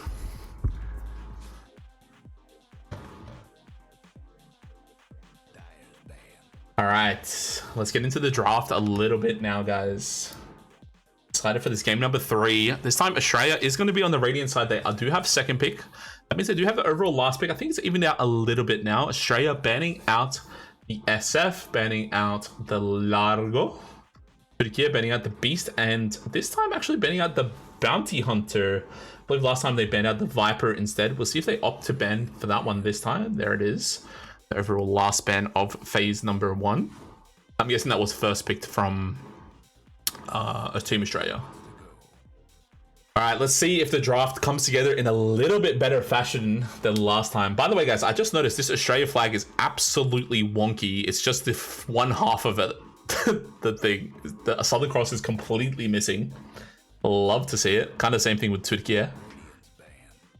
Here comes Timbersaw. That is going to be the overall ban. I think GTI played really, really well on the Timbersaw.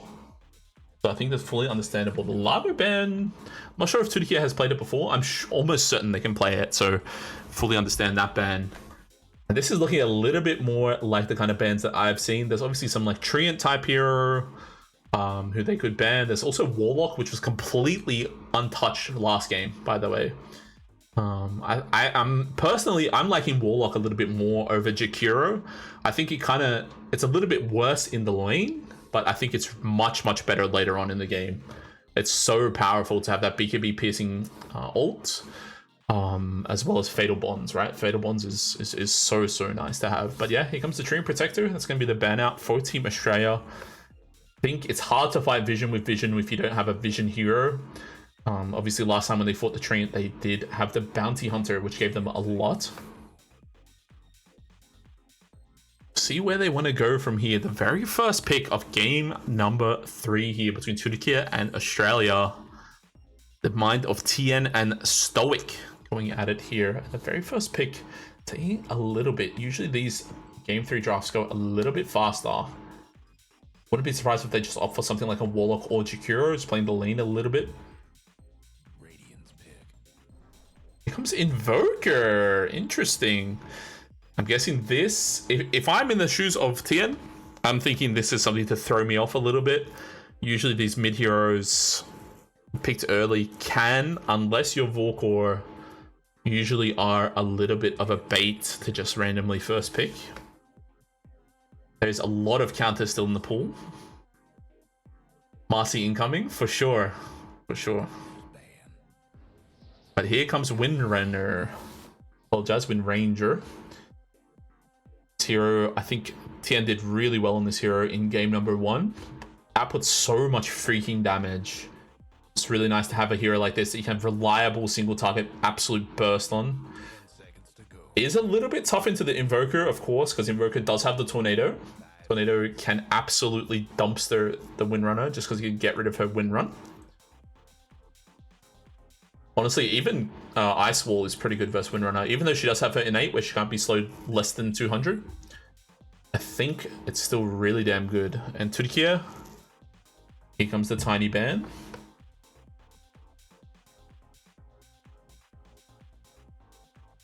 I'm trying to think of Matino heroes. Obviously, he's got a big pool, but I'm not really sure where he wants to take it 10 seconds to go. From here. Largo's bans. Last time we played Viper. Razor is still in the pool, by the way, guys. Razor, very good hero. Comes the Pudge ban. We saw Science's Pudge in game 1 go absolutely gangbusters. Batrider also completely ignored. I think that hero is really powerful.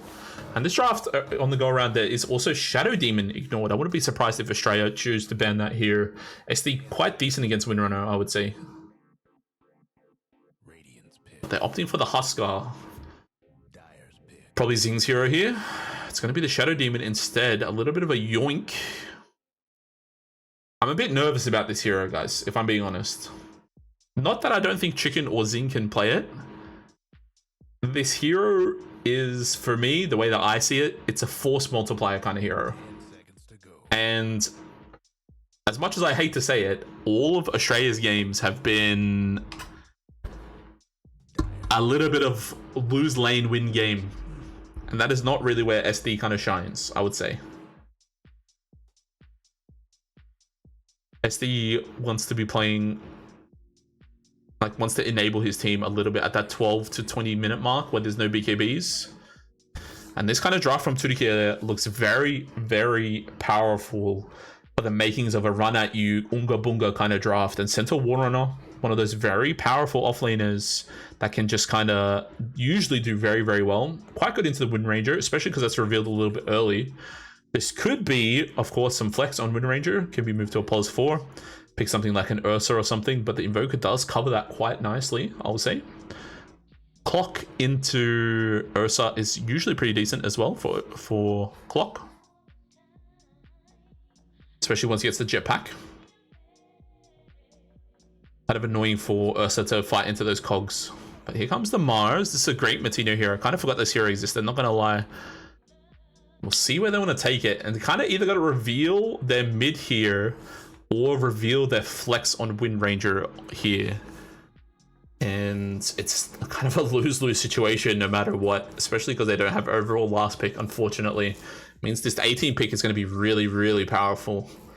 Previously, if we think about last game, Turkey were in a similar position, but they had flex on two different heroes. They had flex on Shadow Fiend as well as Coddle. Both those heroes can move between safe lane and mid, or mid and support, so it was less valuable here. And we can see that we're going to have to reveal that this Wind Ranger is going to be a pos 4 Wind Ranger, or pos 5. That means Zing going to be handling the Shadow Demon or Wind Ranger. We'll see where they go here. It is quite a bit of damage and setup, I would say, Wind Runner into Shadow Demon.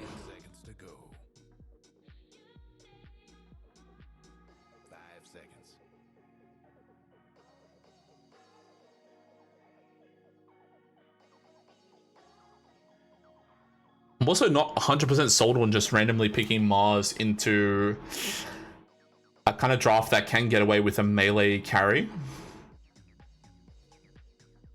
Especially like a powerful laning melee carry. I want to be opposed to even like a Ursa or something here. I think Ursa looks pretty decent. The ulti looks pretty powerful. I think Marcy pos 1 even looks pretty good. Or Tudikia.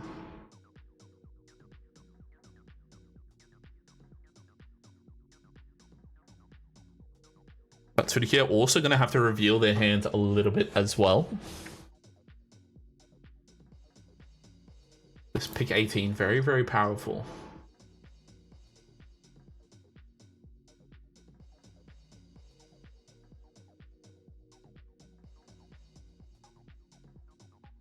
Taking their time with this one, guys. So are they going to be flexing this Invoker, or aren't they? They kind of got to reveal that as well here. Wouldn't be surprised if they just pick another sup here and send the Invoker mid. Good on Australia for not revealing their mid, because obviously that doesn't give away. They don't know yet where the Invoker is going to play. And they are going to have overall very last pick here. So honestly, nicely drafted from Tien so far. They're giving up the mid matchup for a strong pos 1 who should do pretty good into most other carry matchups that are available. Morphling being the choice here. They probably feel very comfortable with Morphling as the choice, considering Pudge is banned. Morphling turning into Templar or turning into Windrunner is also very powerful. Being able to get free evasion if you turn into Wind Ranger is insanely good. Being able to get that free refraction charges in Morphling is also really, really powerful. There's also some stuff like Mars, turning into Mars. You get the free hit of God's Rebuke as well as the Spear. Especially if you have the Shard as well, you can get the double Spear if you're powerful enough. But, I mean, this lane of Clockwork Morphling, nowhere near as powerful as Tusk and Shadow Fiend, I'll say that much.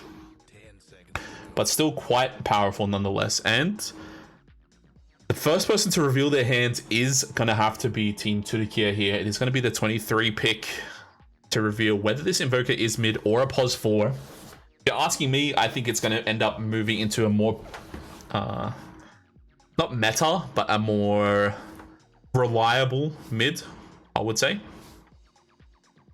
For Team Tudikia, Invoker can get a little bit cheesed if they keep the Invoker mid. There is a Marcy available, Emperor being the option for the ban.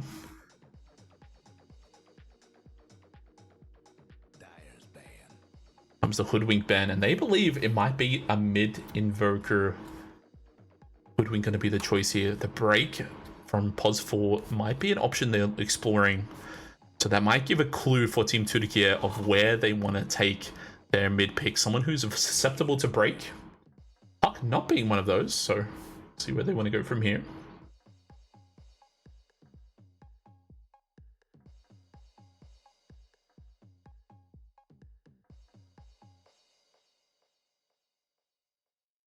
Trying to think of a nice mid matchup here for Australia. They are going to see everything, of course. If they're opting to ban a pos 4 that they're scared of, I think any kind of bully pos 4 looks pretty good to ban here. Shakira ignored, Warlock ignored as well, guys. Kind of crazy.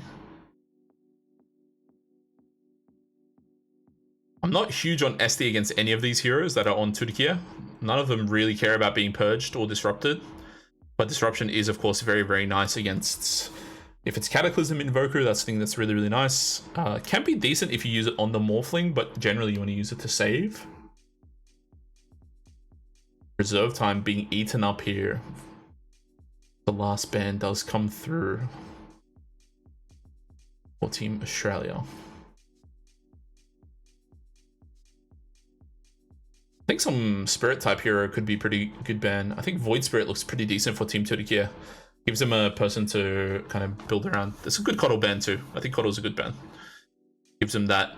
We saw the power of the Coddle in the previous game, how strong it can be to just, you know, have that insane amount of healing, especially with the Holy Locket.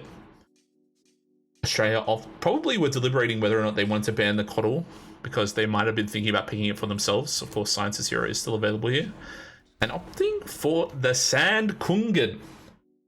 And the Flex is still available between mid and, well, not pos 4. So it's definitely going to be a pos 4 Invoker. It's definitely going to be a mid Sand Kungen. So what do they want to do for Australia here? I think they can offer some Slardar type hero. Slardar looks pretty damn good here. They don't have a lot of time. Doom! What the? I haven't seen this hero except at 33 playing it. 5 seconds. Science mid Mars, and it's Matino playing the Doom. Pos 3. I don't know, guys. I'm not sold on this. What do you guys think?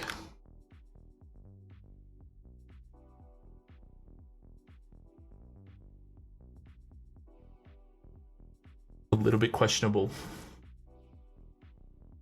Chicken playing the pos 4 Wind Ranger. Zing on the Shadow Demon. They got TA SD. It's pretty powerful. You can kind of pick these like a little bit weaker laners of SD with TA. I think SD can focus a lot on stacking. Meanwhile, they're gonna have Wuita and Jeezy as the pos 3-4 combo. Kind of like Jeezy and Invoker here. I think Invoker can do a lot, especially paired up with Stoic. These two heroes together are absolutely miserable, considering that you get basically a free proc of Cold Snap whenever the Battery Assault does go off, which is really nice.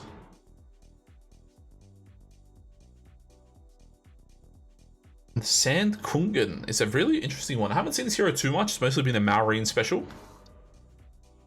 But overall, guys, this draft compared to Game 2 draft looks much, much better if you're asking me.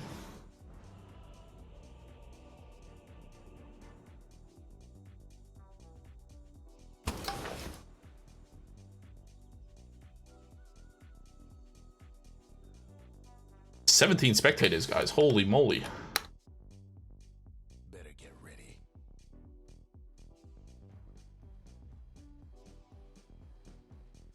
It's probably the people from Turkey as well watching. No GLHFs, guys. Notably, no GLHF. The first GLHF last game was from Science. This time, Science is thinking... Oh, there it is. I apologize, guys. This time it was from Mid-Pig TN. Game number 3. Nice little ward here from GTI. It's going to see up onto that high ground. The early smoke grenade.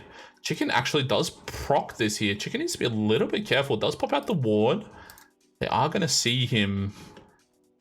But he doesn't realize how close he was to death there. They do ping it out. They do know that they're there. Interesting ward here. I think still going to be pretty good for their lane. Wuita making their way down to the bottom lane.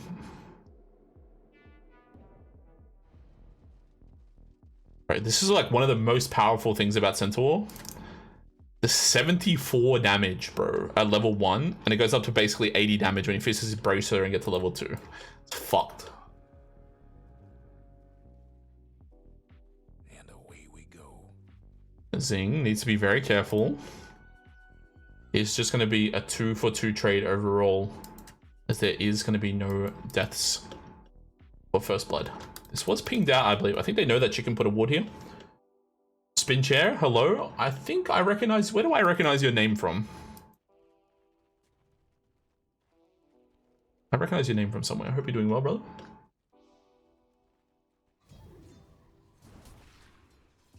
It's pretty nice against the Sand King, the Mars Spear. Gets him out straight away. That's happened to the Radiant's courier. Chicken's courier dies. Matino's courier dies. Stoic. Cop some damage for his troubles, but he's doing fine. Opting for the battery assault level 1. One thing that's really nice with this Infernal Blade, guys, max HP as damage. Very, very brutal amounts of damage later on in the game. Let's bring up the CS a little bit here. Weetar. Just going to stand there. This lane is going to get a little bit impossible for Zing later on. I think he needs to just focus on stacking. Science and GTI just trading it up.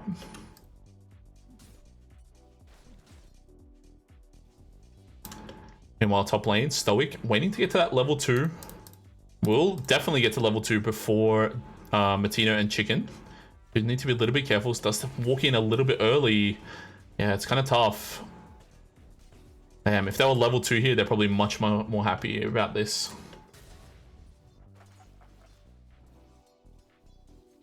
Meanwhile, bottom lane, Zing standing here, A-clicking, trying to get up those mana stacks.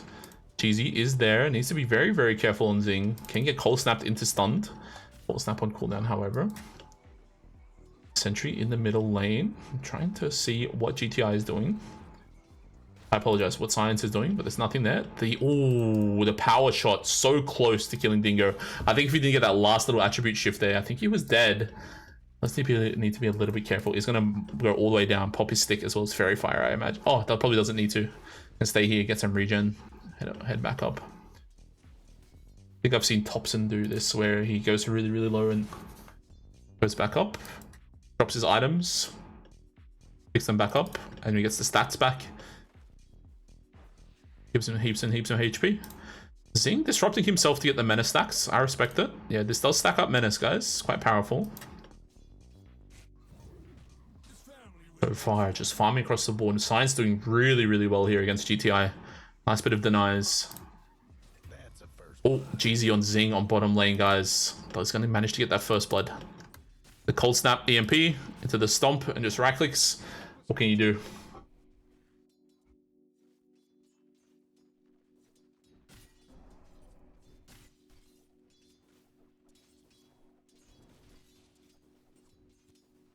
I think this lane is going to be really nice for Matino and Chicken though, especially because they're all on low health. I think they're probably pretty happy for the lane for them to stay on low health right now. It's really good. They do hit the disruption. It's going to go into GZ. Tien out of mana completely. They do hit the double stun. GZ is going to make something happen. Meanwhile, on top lane, they do actually end up killing Stoic. Let's keep looking here at bottom lane. Wita is going to be the choice here. Mid peak needs to be very, very careful with all his health here. Just going to cop a couple of right clicks here. Zing, GZ onto Zing. Meanwhile, top lane, they do get the double kill, guys. I'm going to catch one kill eventually, guys. I promise. It's just power shot, guys, honestly. Took a trip to the old family farm. Taking with double Fairy Fire for the damage. Nice.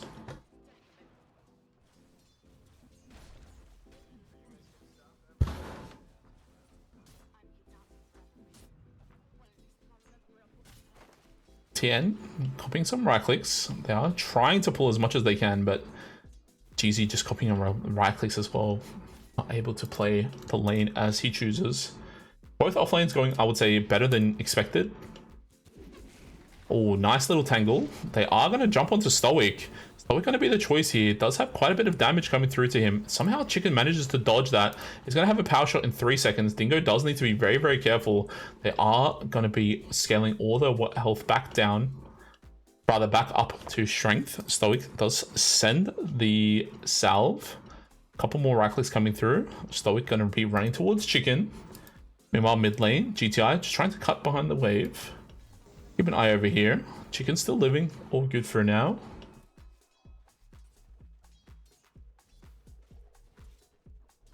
And stable lane so far for Team Australia as well as Team Tudikia. I think the really important part is going to be happening after the laning phase here. Hit the disruption. They need to be very careful. They are going to hit the stun into the cold snap. That's almost certainly going to be the death of Zing here. Cops a little bit of damage. Actually surviving for now. Can maybe go on to GZ. GZ does get... oh my god. Just gets absolutely deleted. The huge amount of damage from Disseminate is insane. Nicely done from Zing. He's my goat. What the hell? This guy's crazy.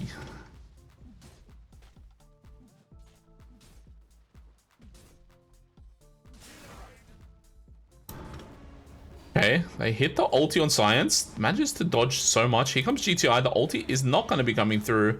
Zing TP's in mid, but a little bit of a questionable TP. Or is it questionable? They're going to go and secure the rune. GC is at top as well as Stoic. They are going to try and find something on the top. Now, in game 2, we saw the carry make a very early rotation on Shadow Fiend to secure the gank on the opponent's safe lane. That was Team 2 against Team Australia.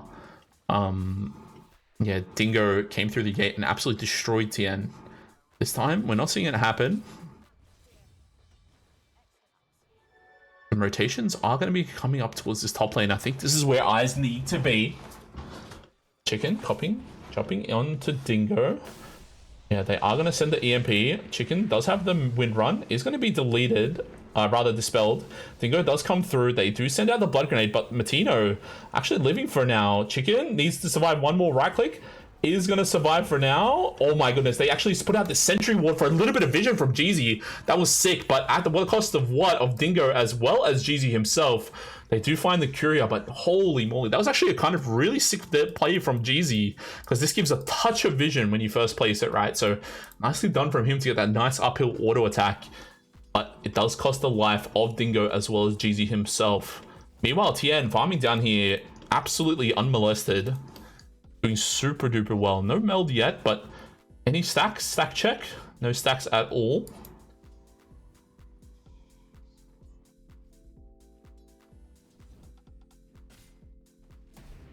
They do hit the stun. TA still living.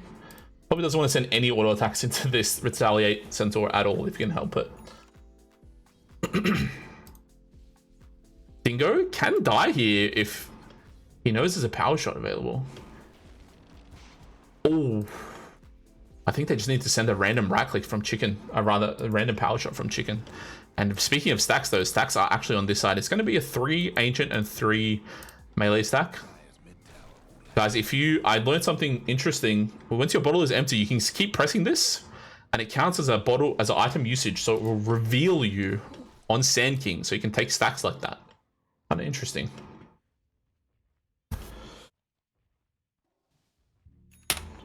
Take a look at the vision for now. Radiant vision covering both the rune as well as this really interesting ward down here. Very defensive.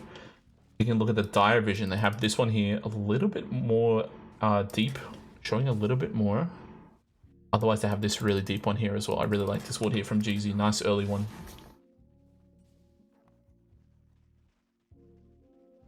Chicken gonna be spotted by one of these creeps here. Matino does have the Doom available.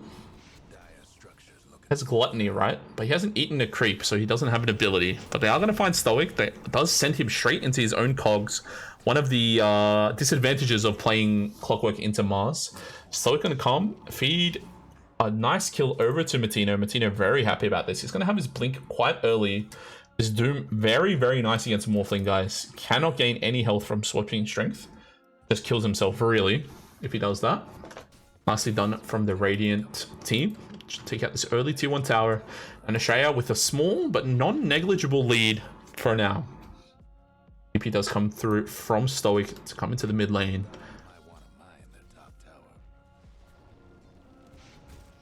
Our shot does come through. Matino slicing it up.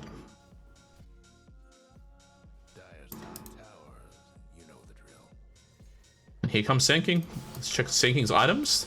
Does not have blink quite yet, but they are going to find Science. Does send out the nuke as well. Science actually quite tanky for now. Nice disruption from Zing. Might actually live. They are going to actually find the kill, but they do come through with everyone. Chicken going to finally find the kill. Here comes Matino. Probably doesn't want to use his Doom, or did actually use his Doom already to kill GTI, I believe. Chicken standing there, tanky it all. Nicely done. RNG saves him there. I think if he had one more battery assault proc hit him, I think he was going to die, but nicely done from the boys in green and gold to secure those 2 kills here. Zing going to be the target. Does have a disruption. Probably disrupts himself. Nicely done. But here comes Sunstrike. No Sunstrike. Just leaving for now. Cheesy gonna yoink up that bounty rune as he does get chased down by Chicken. Doesn't have too much health. Gonna teleport away. Makes their way out. Meanwhile, crucially, Dingo, given some space to farm here in the top lane, was kind of destroyed a little bit in the lane. As you can see here, Matino doing very, very well. Dingo all the way down here in the dregs. Comes through with a power shot as GTI cops a little bit of that damage. Probably want to keep the Siege Creeper alive as much as possible, but very tough against the Sand King type hero.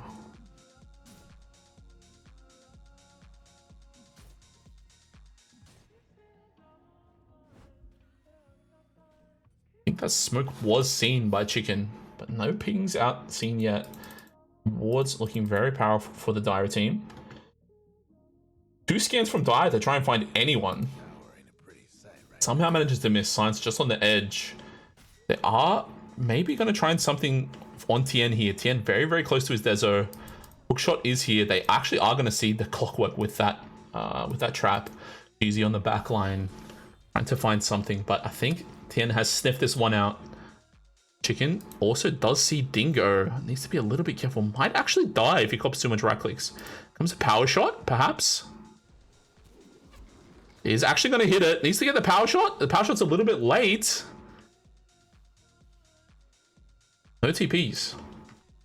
Interesting. Probably trying to force out some TPs there from Chicken. I respect the kind of play like that. And they're just giving nothing to Stoic right now. I've saved that, but I think Zing might be... Oh! JK! Zing gave him the 1-2 step. Nice dodge from him. And with that hookshot down, there's no way that they can possibly find anyone for now until that Sand King Blink Dagger is online. And speak of the devil, it has arrived. Patino on the other side, he's also got his Blink Dagger. They probably want to start playing with the BKBs, I imagine. BKB against Team 2 looks extremely pivotal. EMP, Sand King ulti, Stoic is here. Does pop Steam Matino. There's no hook shot, so should it be have called out from Zing that that's on cooldown. Chicken's here as well. And Stoic now, he's crying in the club because he cannot find any of these kills. They do hit the tornado into EMP. Still living for now. They force out the TP, and that's all they were really looking for. Nicely done from Team 2. Science heading towards a Vlad's, it looks like. Yeah, Vlad's a Blink. I wonder what the idea is of the Vlad's.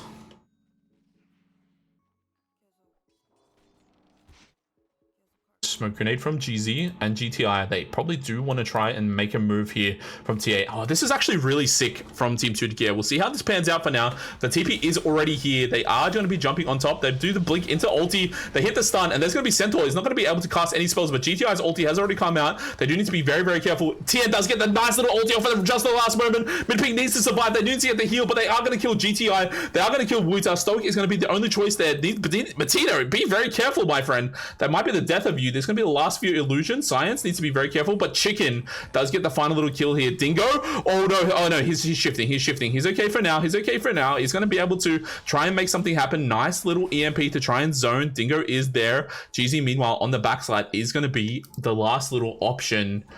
But a nice fight there from Team Australia. It looked so good. They needed the victory feast heal. Just a touch more from that kill before Tien died from GZ. But just was quite not enough. And just like that, it is a nice, I think 3 for 1, guys. Yeah, 3 for 1. I'm sure Team Australia is cheering about that one, guys. Really, really nicely played from them. Nice reactions. Blink Dagger and Doom used from Matino, but all that being said, the tier 1 tower still does go down. Did survive for quite some time, but it's going to open up some space here for Wuita to farm or for Dingo. Dezo charge has been accrued from the TA. Interesting TP from the Invoker. They actually see Chicken here onto this ward. This one there down here. We'll see what they're going to do about it. GZ needs to be very careful. Does proc the silence. Sorry, the slow. Oh my goodness, what a shackle. But I don't think it's going to matter too much. It's going to be the death of Chicken. Just gets deleted. Sup on a warding mission. Didn't even manage to get any wards out.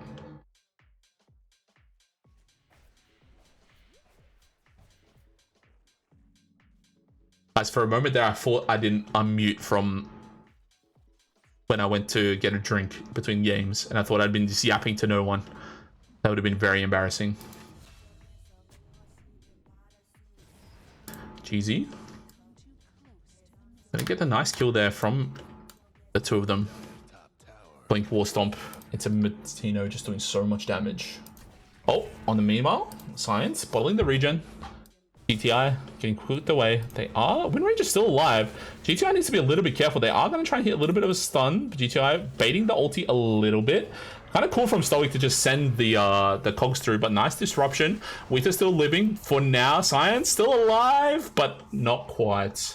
Nice disruption. Stoic does jump in, and it's a really important item that has been finished up on the Centaur. That is the Crimson Guard into Windrunner, into Templar Assassin. Super powerful.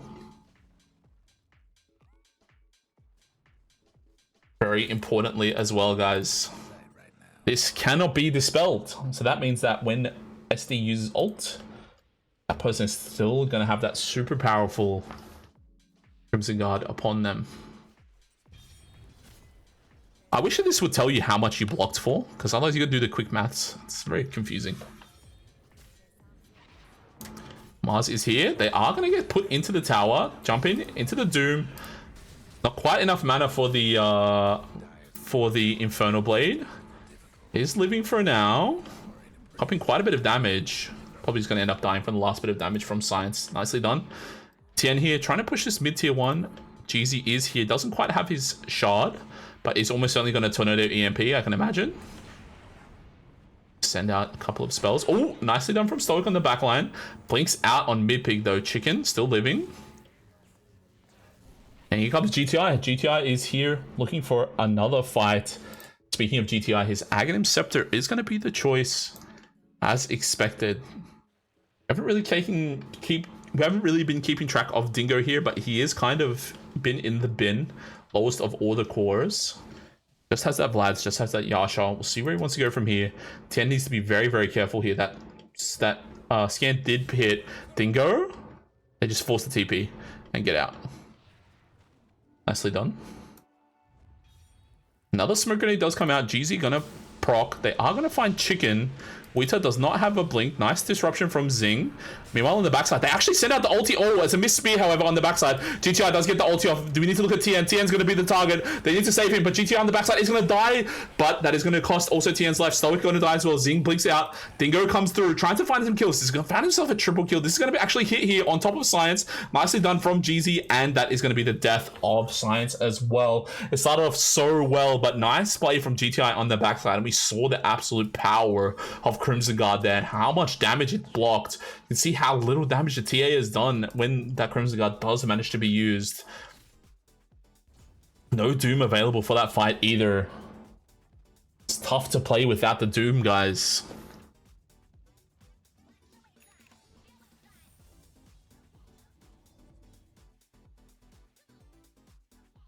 Shard being the option coming out here for Invoker. Has finished off his Spirit Vessel.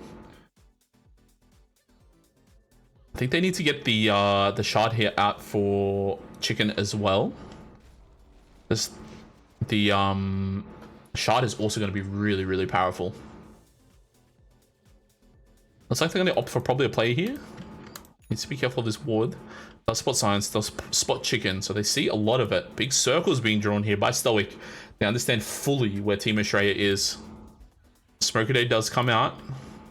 They should understand exactly what's happening right now on Team Tudikia. See how this all pans out. Probably do need some BKBs though. Wita is like following these, like exactly where they can be with this creep. Nicely done. Oh, they prop. Oh no, that's a disastrous pause.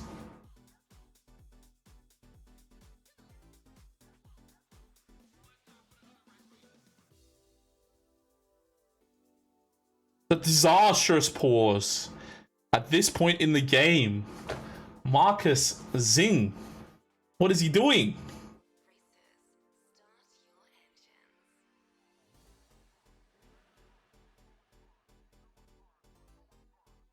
Right on 20 minutes, guys. This fight, aside from the gold of getting the kills, is also for the Tormentor. Really important to see where his Doom goes. Really important to see the jump from Stoic here. Let's take a quick look. Where's Jeezy? Jeezy's in Narnia. He's used his spells. I have a feeling this fight might be very disastrous for Team Turkiye. Team Australia looks very, very powerful here. Zing in a position where he can basically press whatever he wants on anyone. He's not really scared of anyone. Where's Sandking? Sanking's also kind of in Narnia. Does have the Ags. No ulti for 10 seconds, guys. This looks like an absolute miserable fight for Team Turkiye if they take it incorrectly. I mean, Wheater's just going to send his ulti almost certainly, move to the left, press his Crimson Guard, and it's probably going to go decently for them. But if they can delay the fight a little bit for this epicenter, it might be pretty good. This is... wow. That's a really disastrous timing here.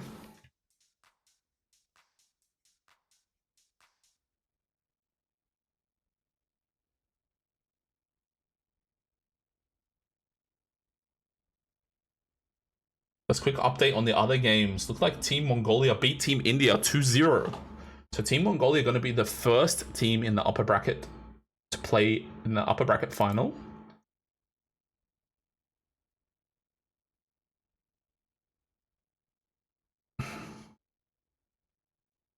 Did not look close, guys. The games are over in like 30 minutes.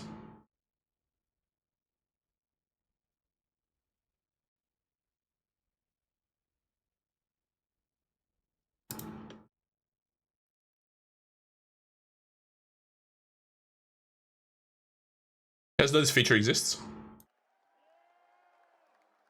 Isn't this crazy?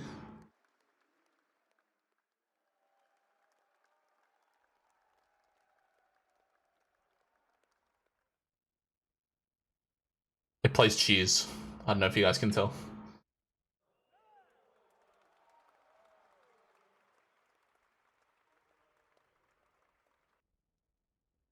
Hello, Iron Talal. Hope you're doing well.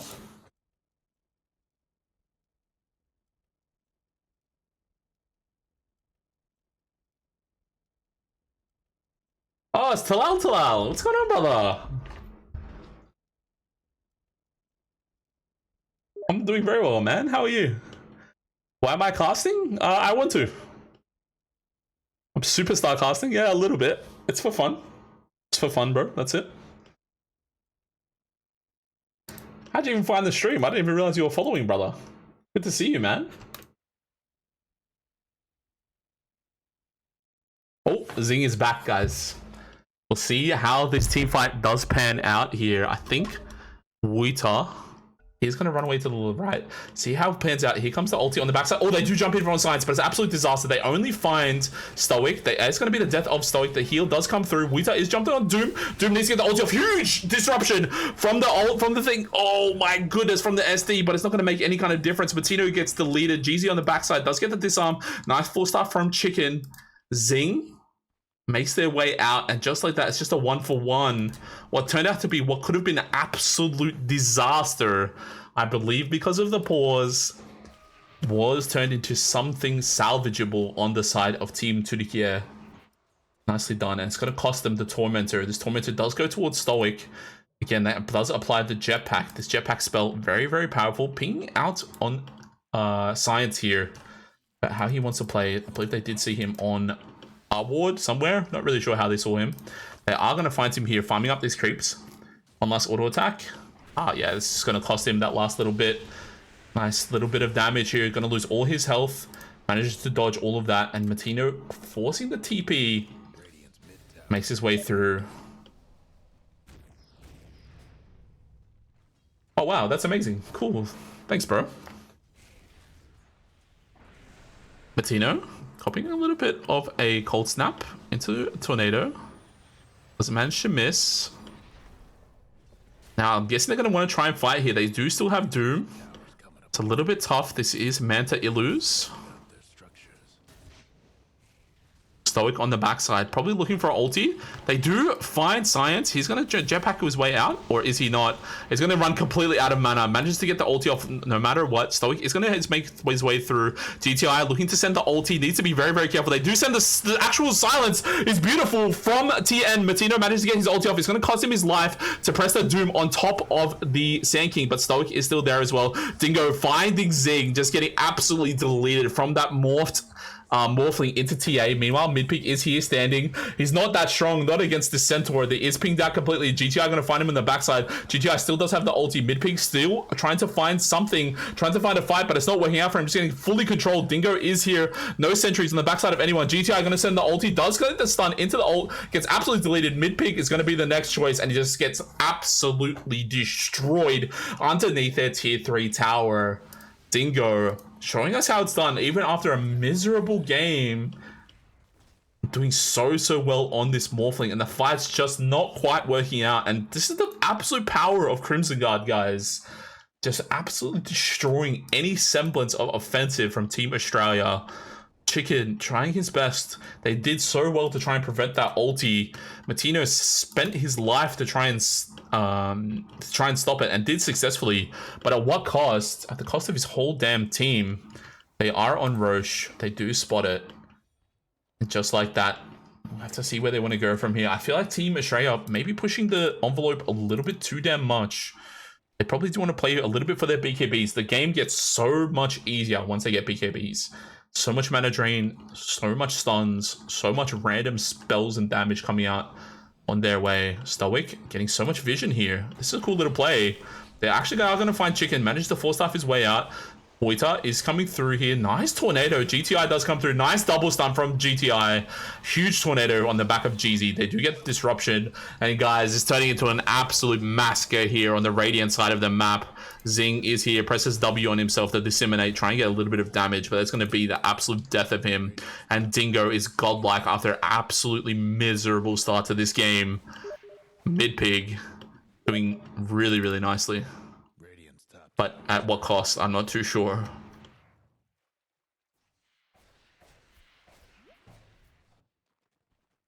Radiant's mid tower's getting banged up. Gonna cost them a Roshan. And guys, I'm a bit scared to open it up, but let's take a look at what Gaben thinks for this game. And you know what? I'm kind of agreeing with Gaben, as much as I hate to say it.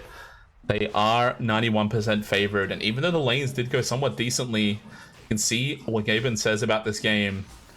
60-20, 60-40, even from the get-go. I feel like they kind of drafted themselves into a little bit of a corner here with this mid-Science. Maybe they're trying to be a little bit too cheeky with their picks from Science. I'm not too sure. They do find Matino on the backside. Can't really do anything about it. Just gets completely all of his mana burned. Trouble brewing at Radiant's bottom tower.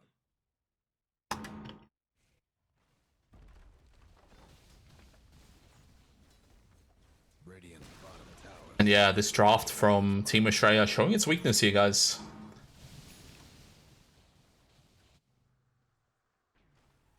They kind of just run out of damage when they press Crimson Guard.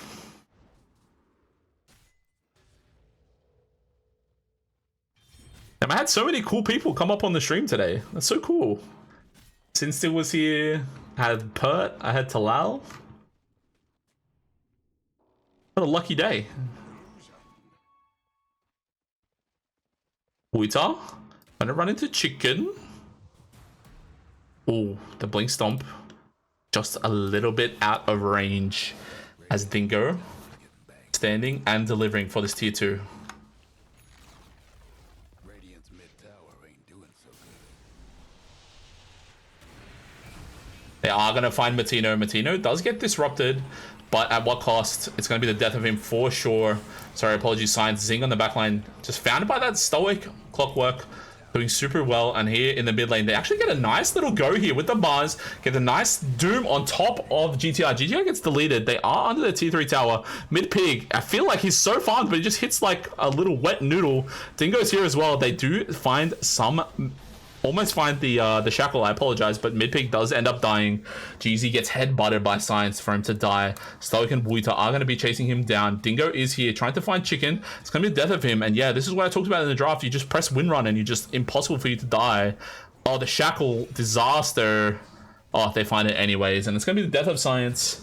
And I hate to say it, guys, I think this might be the end of Australia's upper bracket run so far against Team Turkiye. Zing, gonna be purged, does disrupt himself. Dingo is here, literally doesn't care. Stoic does come through. And Wuita is gonna be charging up this high ground, taking the tier 3. Aegis still available for Dingo. Stoic, Wuita doing so well. MS-Sama, hello, hope you're doing well. I haven't seen you playing Dota for a long time. Hope you're doing well.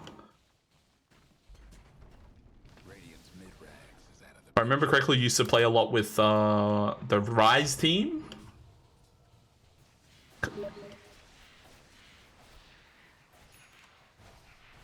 Talal, are you in America right now? I thought you were in China. Oh, I know what's happening. Don't worry, you don't need to say.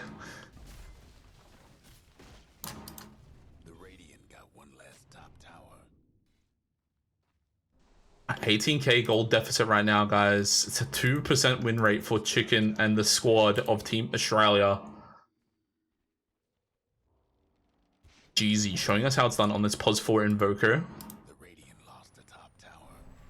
Suntrack does come through, trying to see anyone on the high ground. Right, there's some, honestly, like, I love watching these high-level players play, and just, like, the things that they do that you just don't think about. Such as this jump here from Matino. They do jump through. Matino does have to pop the BKB. Meanwhile, Dingo on the backside, the Lincoln is popped. SD gets absolutely deleted. Meanwhile, Stoic finds the angle on Matino and is going to be the choice. Science dies. Zing dies. Wuita finds the kill on the back on top of Matino. The only choice left here for Tien is to TP out, and manages to TP out. And it's going to be a 2v5 hold. I think that's going to be all she wrote for game number 3, guys. As far as I know, it's going to be Team Turkiye versus Team Mongolia in the upper bracket, which I think we've seen before, as Chicken is found, does get tornadoed into the air, spins around to his unfortunate death. Tien does get 4-star forward. Mid-pig, Tien trying to find an angle, but I know this TA just felt like there was no impact. One of those heroes that needs to be like 3-4k ahead before it feels really, really strong. And yeah, it's a tough one. We send the silence. Find one more silence. The Ethereal does come through, but they do send him under the tower. Meanwhile, Science gonna be found on the backside, still living for now. There's gonna be the Ancient going down. And guys, as far as I know, yeah, upper bracket is going to be Turkiye versus Mongolia. I believe we saw that matchup a little bit earlier in the tournament. I think it was yesterday. Turkiye ended up winning 2-1, if I'm not mistaken. And then the lower bracket round semi-final is going to be Australia versus India, which we did see earlier this tournament, which was also a 2-1 in India's favor. So just like that, it is going to end up being a pause for a fight to stay in the top 3 from the lads in Australia. Now, as far as I know, my game just crashed again. I apologize, guys. As far as I know, the Australian team did do quite well against the Indian team. They just had a little bit of a fault in game number 3. They looked like they were pretty far ahead, and they just managed to make a small mistake. And managed to, unfortunately, lose that one. So we'll have to see how they go in number 3. I know the India versus Australia game should probably be very high priority for the Australia stream. I apologize, for the Indian mainstream. So we'll see where they want to go from here.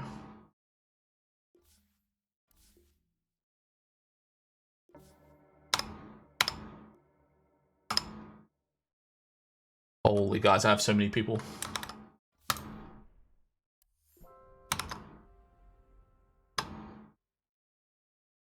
Nicely done though from Team Australia. They definitely gave it a good go. Let me have a look at the tournaments here. Amateur Southeast Australia. Not sure if Zing is in the chat, but well played. Did very, very well. I saw a picture of Volkor here. It's literal picture of Volkor right here. Fucking absolute unit. India versus Team Mongolia. This already happened. Oh yeah, this did already happen. Yeah, they lost India one. India lost, yeah. Australia versus Turkey. So Australia won the game 1.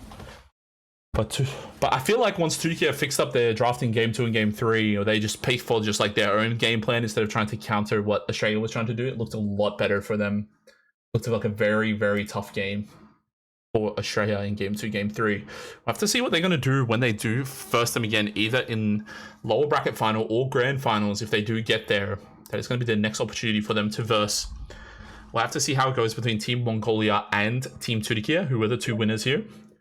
Meanwhile, there was going to be a lower bracket final between India and lower bracket semi-final between India and Australia.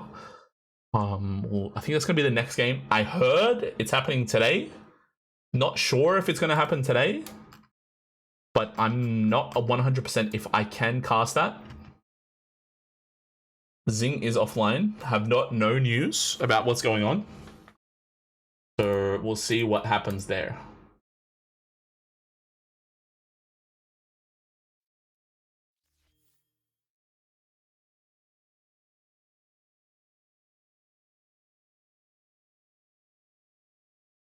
Oh yeah, they've updated the Liquipedia, guys.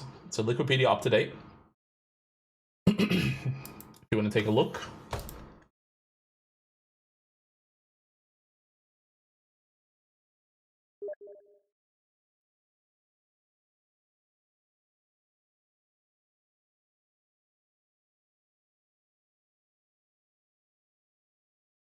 Mongolia and Turkey versus, yeah, Turkey ended up winning 2-0. Okay, cool. Alright guys, I think that's going to end up doing it for me. Don't know when the next game is going to start. I don't think it's happening today. Apparently 11 p.m. AEDT, apparently. So maybe I'll play a pub and then I'll cast from there. But for now, guys, I'll end the stream and restart the stream. If you want to watch pub, you can watch. And then when I start streaming the next game after that, I'll also stream. Stop stream and restart stream. Did Oz win game 3? No. Australia kind of got dumpstered by Turkey. I'll show you real quick. I think Buita did really well. This Crimson Guard pickup was game winning. Literally, as soon as I got this Crimson Guard, they fucking owned. Like, this is they got it 16 minutes or something here. And the next fight they took with the Crimson Guard, it was just a disaster.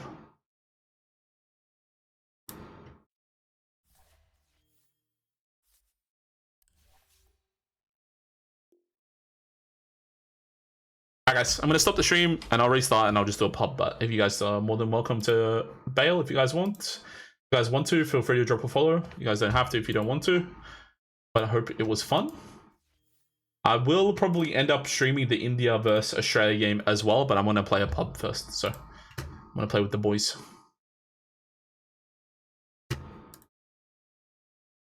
Alright guys, good night for now and see you when you come back. Bye bye.